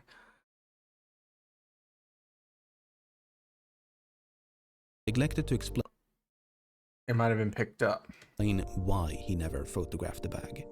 That's pretty interesting work right there to showcase that. In Studebaker's defense, no one was on the lookout for a brown paper bag. Yeah. But if it was found in the sniper's nest, what the heck, bro? Assassin, sure, rifle, casings, absolutely, but some debris in a dark-lit corner of the room. It wasn't until the bag was picked up and inspected that its significance became apparent. Do you remember anything about what the sack looked like? Well, it was assumed at the time that it was the sack that the rifle was wrapped up in when it was brought into the building, and it appeared that it could have been used for that. Now, as you may recall, Wesley Frazier drove Oswald back to Irving on November 21st to pick up some curtain rods. The following morning, Oswald was seen carrying a package by both Frazier and his sister, Linnie Randall. According to Frazier, Oswald told him the package contained curtain rods which he then brought back to Dallas. But you may also recall that Jack Doherty denied seeing such a package. I mean, one man's account? Did you see Oswald come to work that morning? Yes, when he first came into the door. Did he have anything in his hands or arms? Well, not that I could see of. The thing is, Doherty was not a reliable witness. When questioned by the FBI and Secret Service, he appeared very confused about times and places. He required assistance from his father due to considerable difficulty in coordinating his mental faculties with his speech. While Doherty denied having such issues, his testimony is nonetheless riddled with contradictions. Wait a minute, did you go to lunch? Well, I went back downstairs to eat lunch. Yes, sir. What time? Oh, it was 12 o'clock. Wait a minute, did you hear the shots before or after your lunch? Before. Before I ate my lunch. You heard shots before you ate your lunch? Let's see. Yes, I believe I did. Now, did you hear a shot either before or after lunch? It was before lunch. It was before lunch. You think it was before lunch you heard the shot? I believe it was. Throw it out. Yes, sir. While Doherty insisted that Oswald had nothing in his hands when he arrived at work, it turned out that this certitude was based on nothing but a glance. Now, is that a very definite impression that you saw Oswald that morning when he came to work? Well, it's like this. I'll try to explain it to you this way. You see, I was sitting on the wrapping table, and when he came in the door, I just caught him out of the corner of my eye. Throw it away. Given that Frazier had eyes on Oswald for several minutes, the weight of evidence suggests he carried a package to work on the morning of November the 22nd. A far more contentious question is whether the package carried by Oswald was the same as the brown paper bag discovered on the 6th floor. According to both Randall and Fraser, the only two witnesses known to have seen the package, the answer was a definite no. Huh? Wait a second. Wait, what? Now, was the length of the package any similar to the bag? Anywhere near similar? Now, this is, of course, without it being filled out, and it could be shorter. Well, it wasn't that long. I mean, it was folded down at the top, as I told you. It definitely wasn't that long. I told the FBI that as far as the length of the bag, I told them that was entirely too long. It could be shorter, right? It could be folded. Their main source of contention was that the package carried by Oswald was shorter than the brown paper bag. The bag was just long enough to store the rifle in its disassembled state, so if the package carried by Oswald was much shorter, then it could not have contained the rifle. Except Randall saw it briefly at a distance through a window, while Fraser never paid it much attention. Did it look to you as if there was something heavy in the package? Well, I'll be frank with you, I didn't pay much attention to the package. In fact, the length of the package seemed about as certain to Fraser as his lack of attention to it. I didn't pay much attention. I didn't pay too much attention. I didn't pay any attention to it. I didn't pay much attention to the package. I didn't look at the package very much, like I say. So you can't use that as a certainty at all. I didn't pay that much attention to it. I didn't pay too much attention to how he carried the package at all. Like 7 times. The tape and paper with which the brown paper bag had been constructed matched the tape and paper used to wrap books for shipping on the first floor of the book depository. So you think he made it at work, took it home, then... Not only that, but a fingerprint and palm print matching that of Oswald were also found on the bag. In spite of all this, some authors refused to accept that the brown paper bag and the package carried by Oswald were one and the same. Instead, the argument tends to be that the bag was fabricated by authorities in an effort to frame Oswald. Bro. All this evidence points to Oswald getting an opportunity like no other. But you then have to square that against no curtain rods being found inside the book depository, Oswald already having curtains in his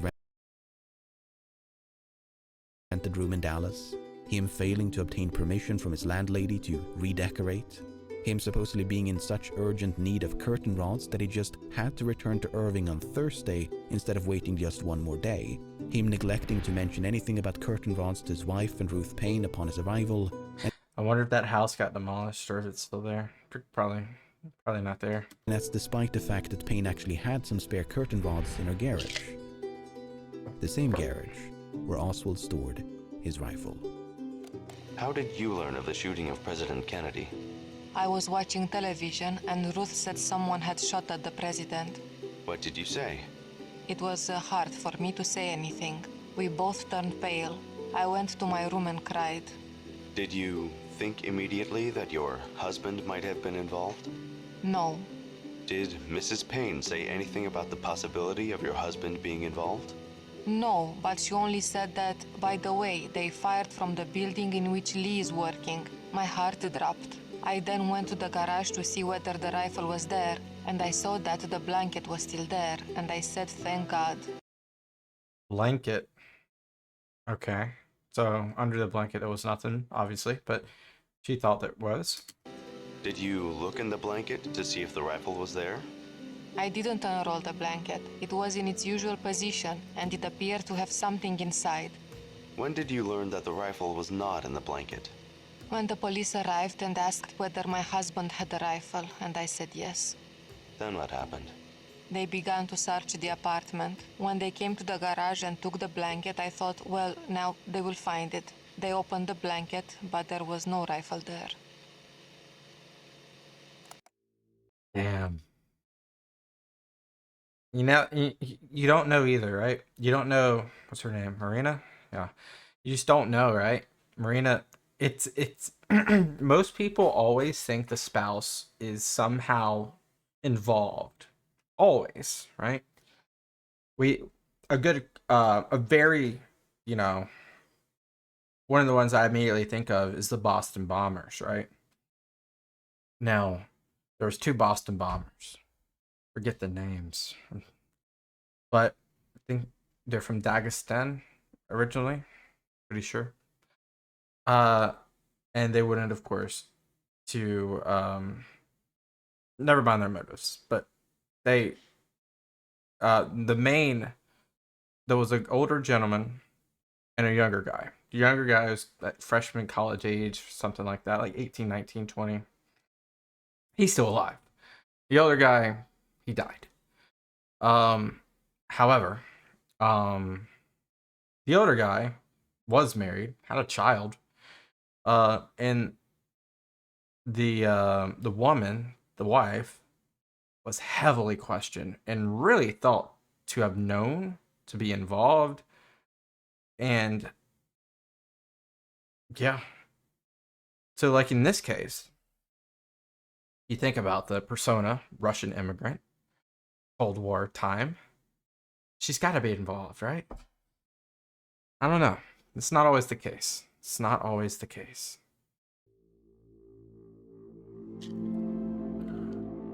Around the time of the rifle's discovery on the 6th floor of the book depository, Captain William Fritz was appraised of Oswald's absence. Fritz immediately left the building and returned to police headquarters. We were standing in the hallway when Captain Fritz walked in. He walked up to my colleagues and made the statement to them, "Go get a search warrant and pick up a man named Lee Oswald."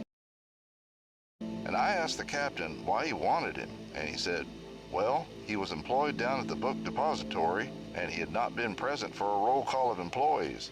And we said, "Captain, we will save you a trip, because there he sits." Huh? Huh?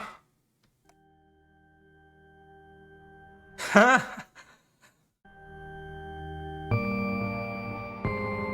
Wait, what? I'm confusion. The alibis. After escaping the book depository, Oswald boarded a bus right about here. But the assassination ground traffic to a halt, so Oswald soon left the bus and hailed a cab. After returning to his rooming house in Oak Cliff, a neighborhood in southwestern Dallas, Oswald changed his clothes, grabbed a gun, and left in a hurry. Grabbed a gun. Obviously, he left the rifle behind, so I'm assuming a pistol. 78. You are in the Oak Cliff area, are you not? JD Tippett.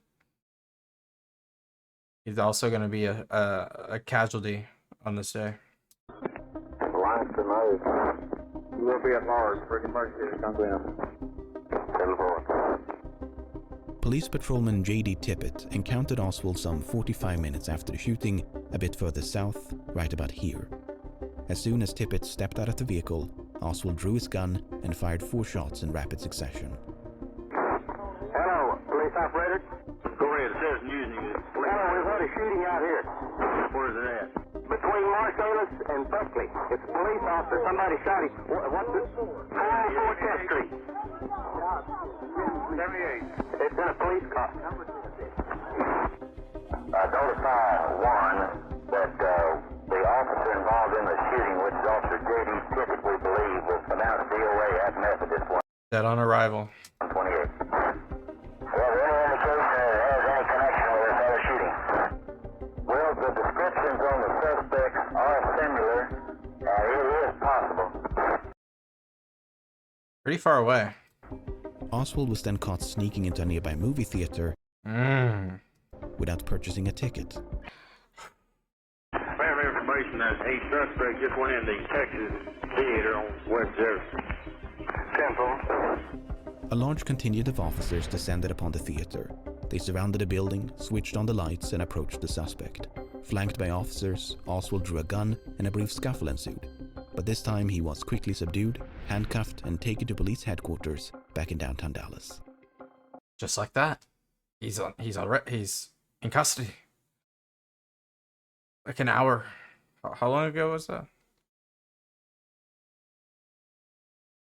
128.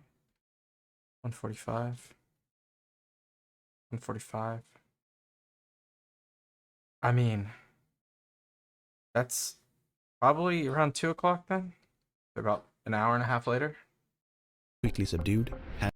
Over the next 2 days, between his arrest and untimely death, Lee Harvey Oswald was interrogated by members of the Dallas Police, FBI, Secret Service, among others. Yeah, everybody. None of it was recorded. None of it was recorded, as far as we know. Did you have any tape recorders? No, sir. I don't have a tape recorder. We need one. If we had one at this time, we could have handled these conversations far better. Incompetent. The Dallas Police Department doesn't have one. Incompetent.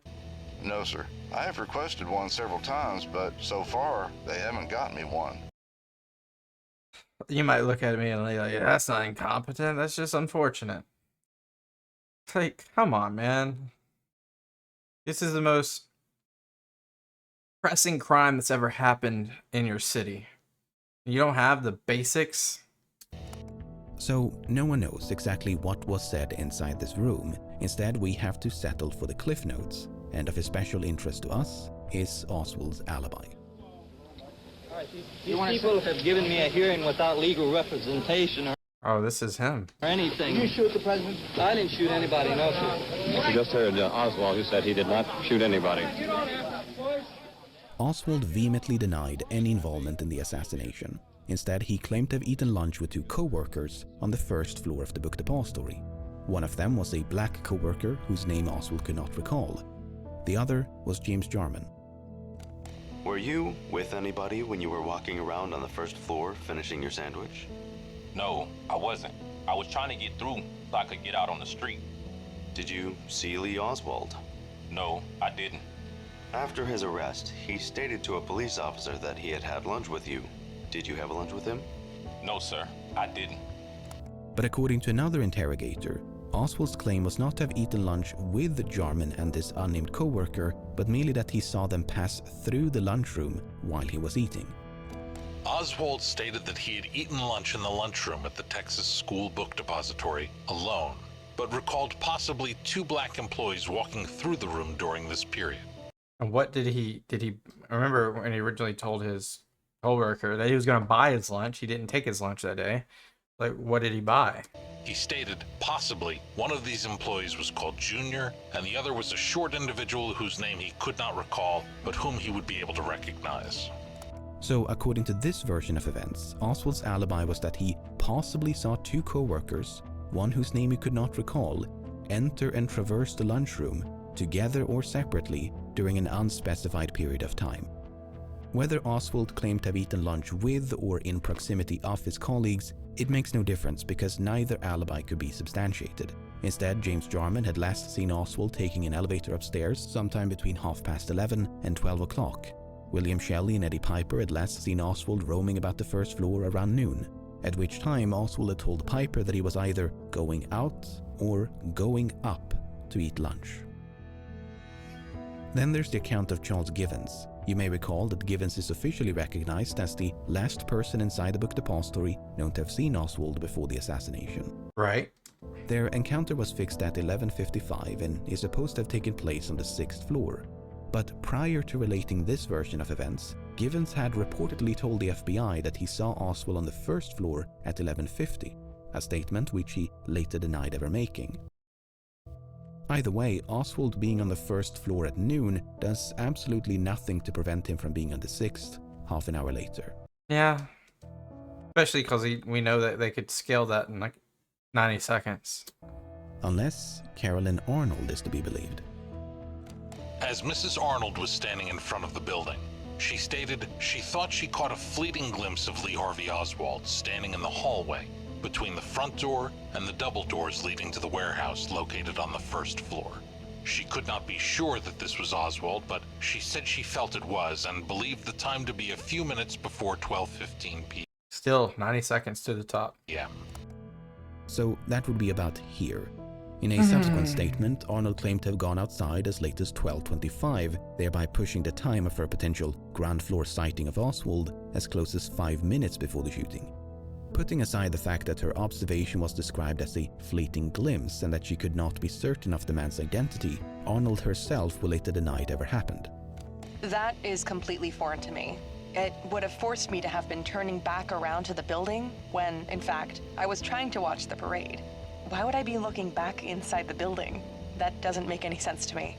Instead, Arnold claimed that this encounter had actually taken place in And that was like 15 years later. the second-floor lunchroom. I do not recall that Oswald was doing anything. I just recall that he was sitting there in one of the booth seats on the right-hand side of the room as you go in. So many counts, bro. Like, how many, like, it's crazy how these thoughts of, like, once again, 15 years later. He was alone, as usual, and appeared to be having lunch. I did not speak to him, but I recognized him clearly. The problem with both of these accounts is that none of her colleagues reported anything remotely similar. Whether it was the first or second floor, Oswald was apparently invisible to everyone but Arnold. Besides, it took Arnold 15 years to relate her revised version of events.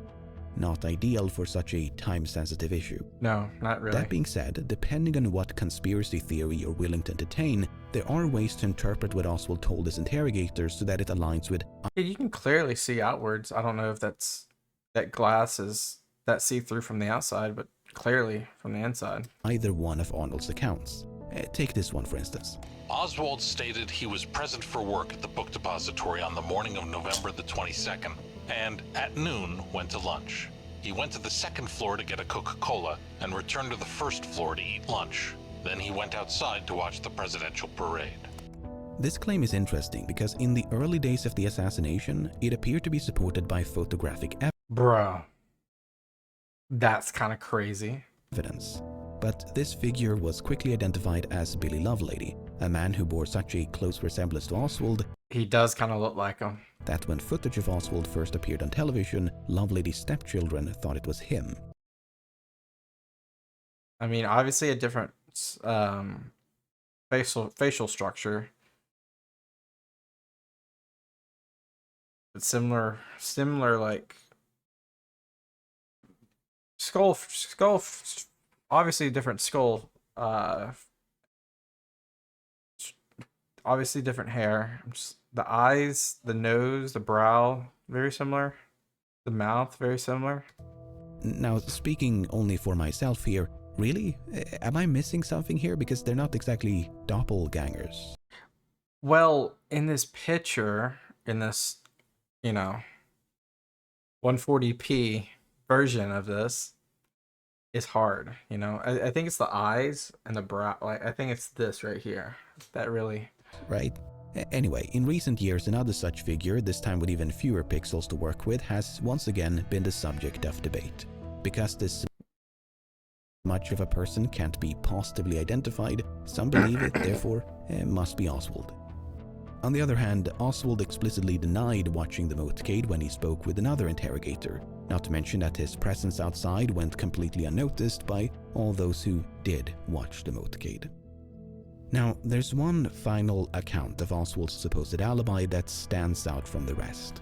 It stands out because it really skirts the line of self-incrimination. When asked as to his whereabouts at the time of the shooting, Oswald stated that when lunchtime came and he didn't say which floor he was on, he said one of the black employees invited him to eat lunch with him, and he stated, "You go on down and send the elevator back up, and I will join you in a few minutes."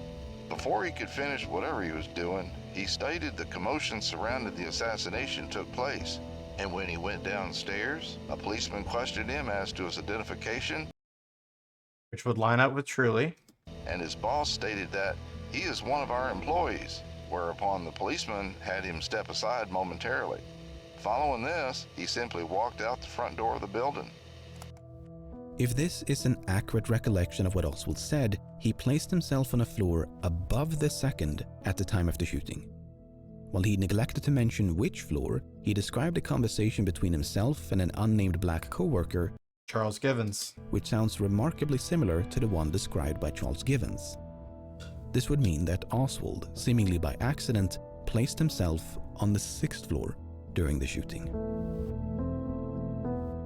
After that horribly confusing mishmash of stories, what have we learned? Well, Oswald appears to have contradicted himself by offering multiple alibis. It's also possible that what he said was misunderstood or otherwise misrepresented by the interrogation participants. As mentioned at the beginning of all this, we don't actually know what Oswald said. This is all based on second-hand accounts related days, weeks, or even months after the assassination. But the main takeaway has to be the lack of corroboration. With the exception of Carolyn Arnold, a highly unreliable witness, no one laid eyes on Oswald between roughly noon and the shooting. At least, no one inside the book depository. Right. Chapter 12. The lineup. The lineup? Of time? Of events? Among those who witnessed the sniper in the sniper's nest, Howard Brennan was the only one who thought he could identify the gunman. Oh, like a police lineup. At least, that's what he stated initially. Within a few hours of the shooting, Brennan had become far less certain. Upon arrival at the police station, Mr. Brennan said, "I don't know if I can do you any good or not, because I've seen the man that they have under arrest on television." And he said, "I just don't know whether I can identify him." I've seen the man they have under arrest on television. Come on, bro. You just told them that you have a huge bias on who you're going to pick out. Positively or not, because he said that the man on television was a bit disheveled and his shirt was open or something like that. And he said, "The man I saw in the book depository was not in that condition." Brennan was then brought down to the basement of the police station to view a lineup of suspects. Among them was Oswald.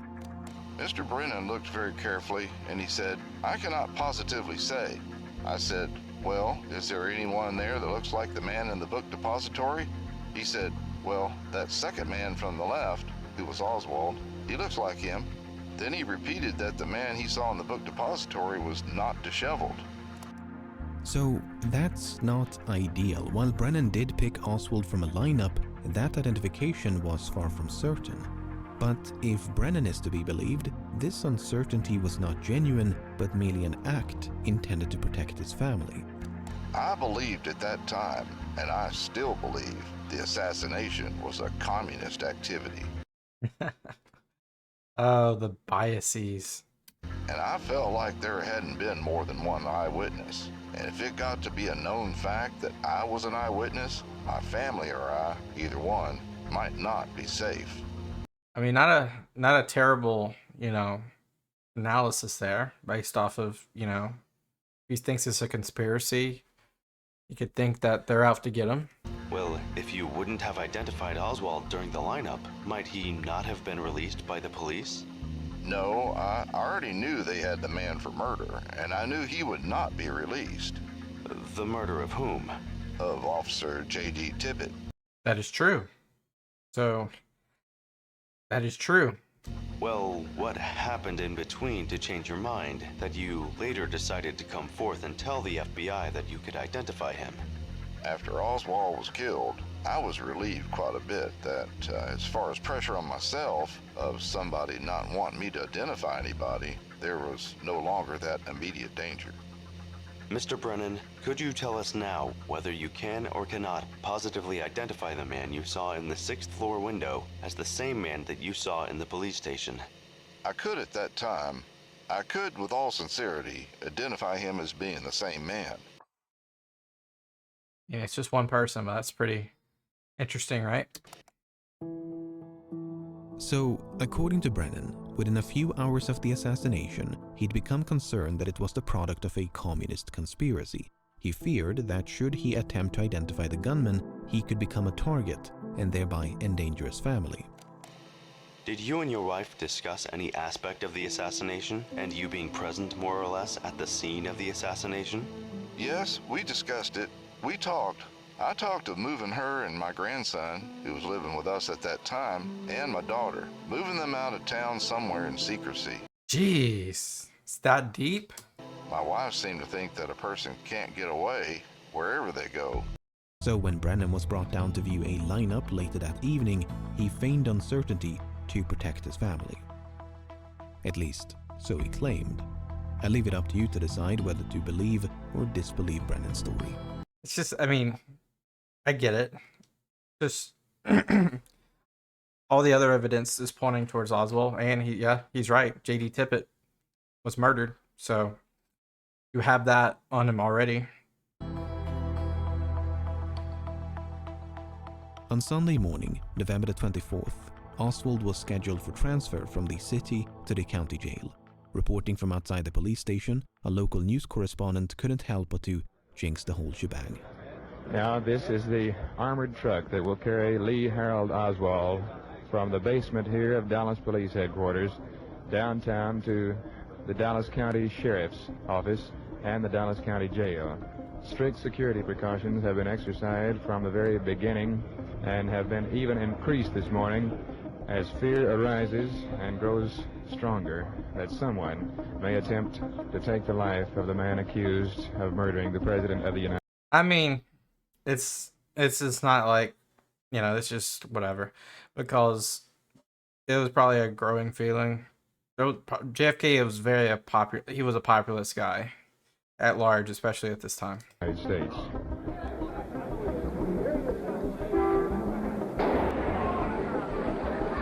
He's been shot. He's been shot. Lee Oswald has been shot. The doctors at Parkland Hospital said that the single shot could scarcely have done more damage to a body than that shot did to Lee Harvey Oswald. It penetrated his spleen, his pancreas, the aorta, the kidney, and the liver. Jeez, it bounced around. Oswald expired at 1:07 p.m. He died at 1:07 p.m. Just 2 days later. We have arrested the man. The man will be charged with murder. Who is he? The suspect's name is Jack Rubenstein, I believe. He goes by the name of Jack Ruby. That's all I have to say. And there you go.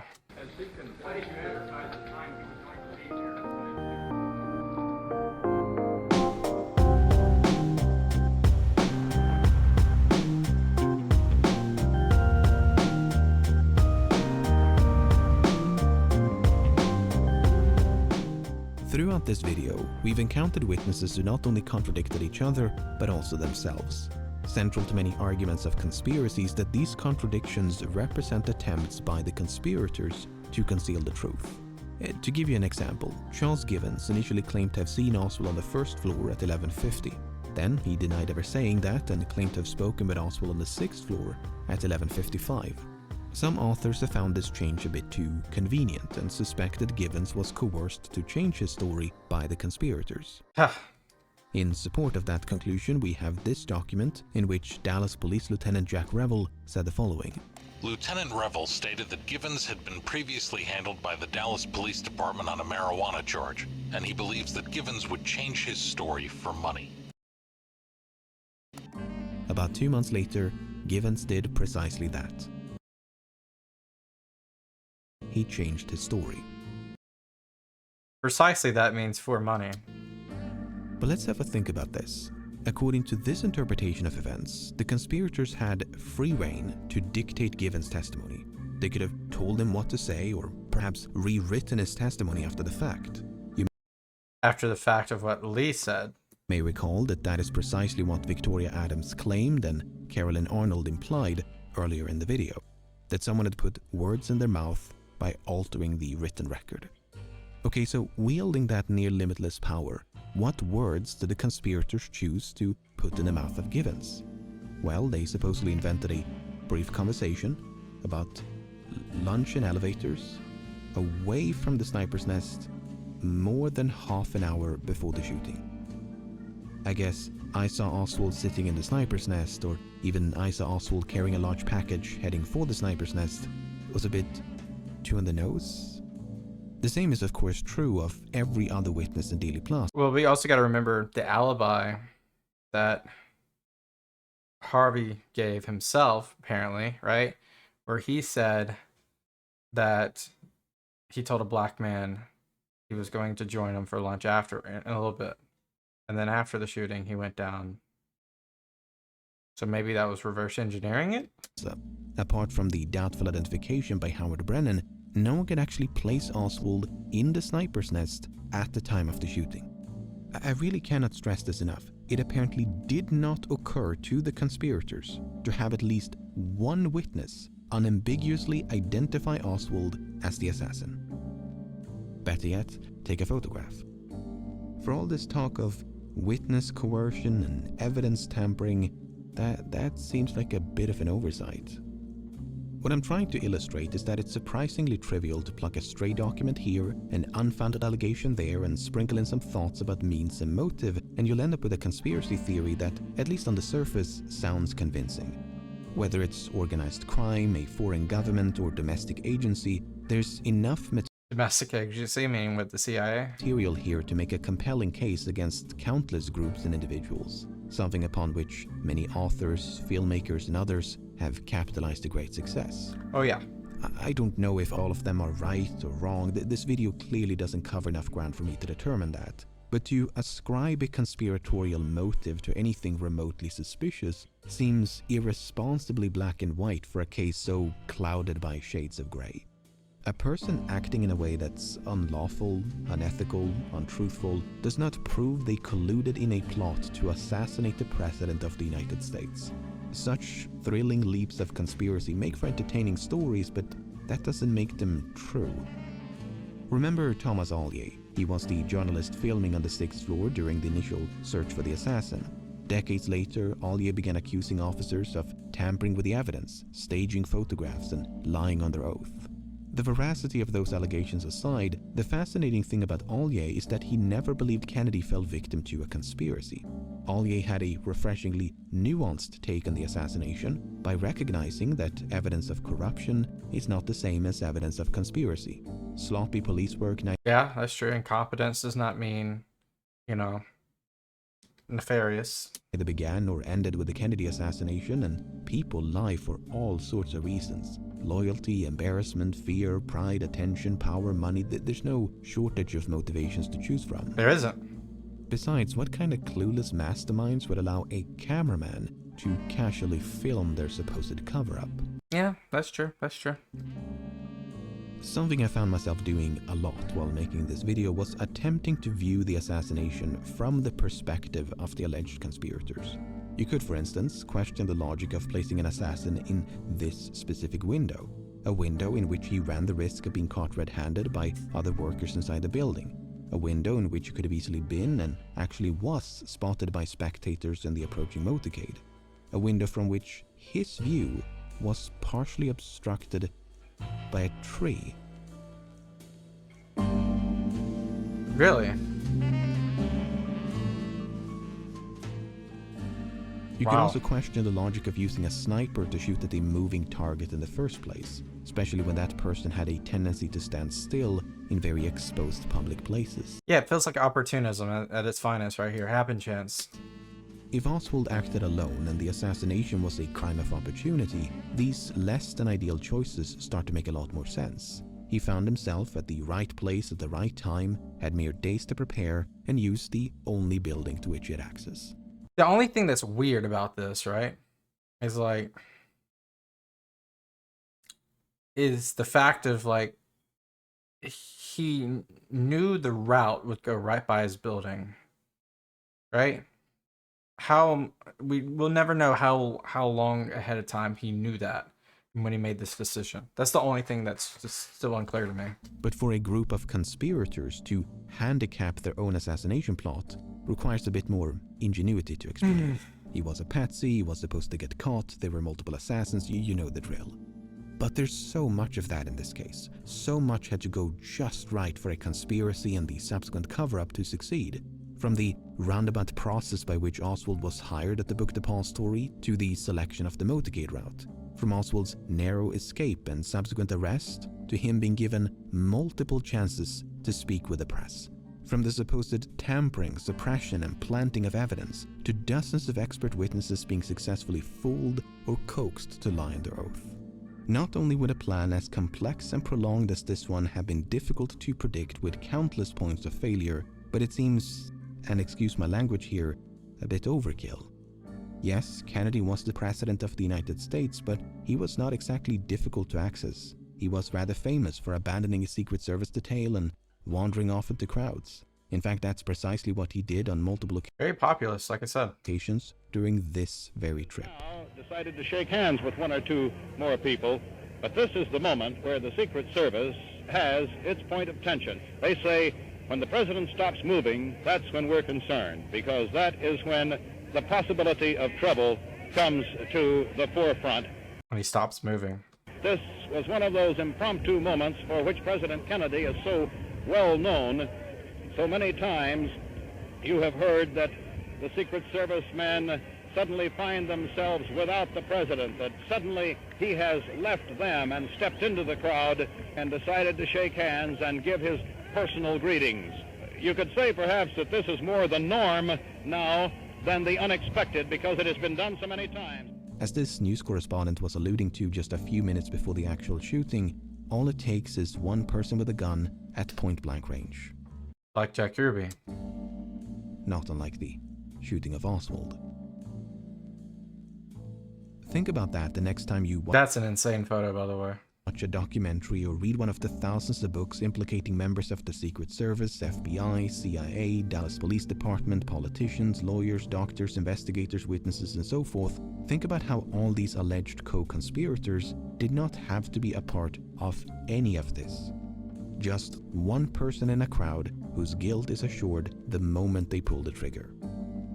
By roping in this ensemble cast of characters, it inadvertently makes the conspirators seem clueless.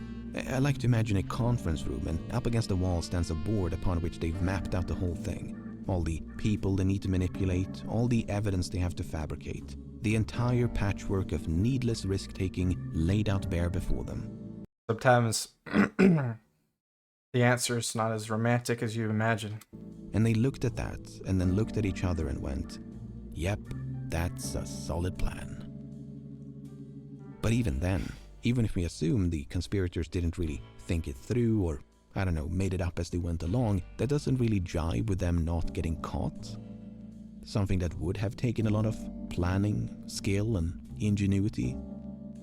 So, I guess you somehow have to convince yourself that they were clueless enough to wing the crime of the century, yet clever enough to get away with it. And therefore, there was no conspiracy. No, I don't believe any of these arguments make it impossible for others to have been involved. They just make it a bit more difficult to keep that tinfoil hat firmly in place. I mean, if there was an argument with which to close the book on this case, I would not be the first to think of it nearly 6 decades and a continent removed from the events in question. I can guarantee you that much. Also, the word conspiracy doesn't even necessarily mean that there were other people involved in the planning and execution of the assassination. For instance, there's what some refer to as a benign conspiracy. This typically means that there was a cover-up, but it was not motivated by the concealment of complicity, as is so often assumed. Instead, Oswald did act alone, but there was some other motive behind the suppression of evidence. A common one being that federal agencies attempted to save face by concealing or downplaying the full extent of their failure to prevent the assassination. We saw a similar, conversation around the Jack the Ripper one with one of them. It's like, I'm sure it's Kaminsky, because they wanted to save face and have, it's a whole different reason, but they wanted to save face because how dare they go this long without having a liable suspect, I mean, a known communist with ties to Russia, blindsiding the entire intelligence community by assassinating the commander-in-chief on a public street in broad daylight at the height of the Cold War, is not exactly resume material. Point being that there are countless ways to interpret the evidence in a case as vast as this one. I am not exaggerating when I say that you could easily make dozens of these videos and still have plenty left to talk about. After all, the Texas School Book Depository is but one piece of a much larger puzzle. What a video, guys. LEMMiNO is one of the most detailed narrative constructive videos to these historical mysteries. I implore you to go watch the other videos that we reacted to, like MH370, Malaysian Airlines 370, Roanoke, D.B. Cooper, Jack the Ripper, and then this one. So good. So good. Go subscribe to LEMMiNO. Originals always in our description. Let me know what you guys think. I think Lee Harvey Oswald acted alone. He was, you think about this persona, maybe he was the direct invert of a capitalist. He maybe was down on his luck. He was in temporary employment working at a repository, school book repository or depository. Maybe that's not the line of work he wanted to be in. You know, we didn't go too deep in his history, but definitely I think he was overseas at one point, right? And he had experience with firearms. Heck, he had two. He had the rifle and a handgun, at least. I mean, this is Texas, but his wife, Russian immigrant. I mean, there's a lot of, besides creating an entire constructive like conspiracy, let's just look at the person. He fits a narrative, fits a persona of someone that want to get back at society. I mean, he barely got to see his own family. He probably didn't love the capitalism that was around him. I mean, he lives in one of the biggest cities in America, Dallas. And here he is having to work $1.25 at a school book depository, not even to be able to see his family. Maybe he was, and he knows that that job's going to run out soon, and he's got an apartment, and he's got all this stuff. Like, think about it, he has an apartment, and what does his wife do? He has a child. So much here. So much here. I think it was opportunism. I really do. Let me know what you guys think. Let me know what you guys think. Until next time, peace out, and bye-bye.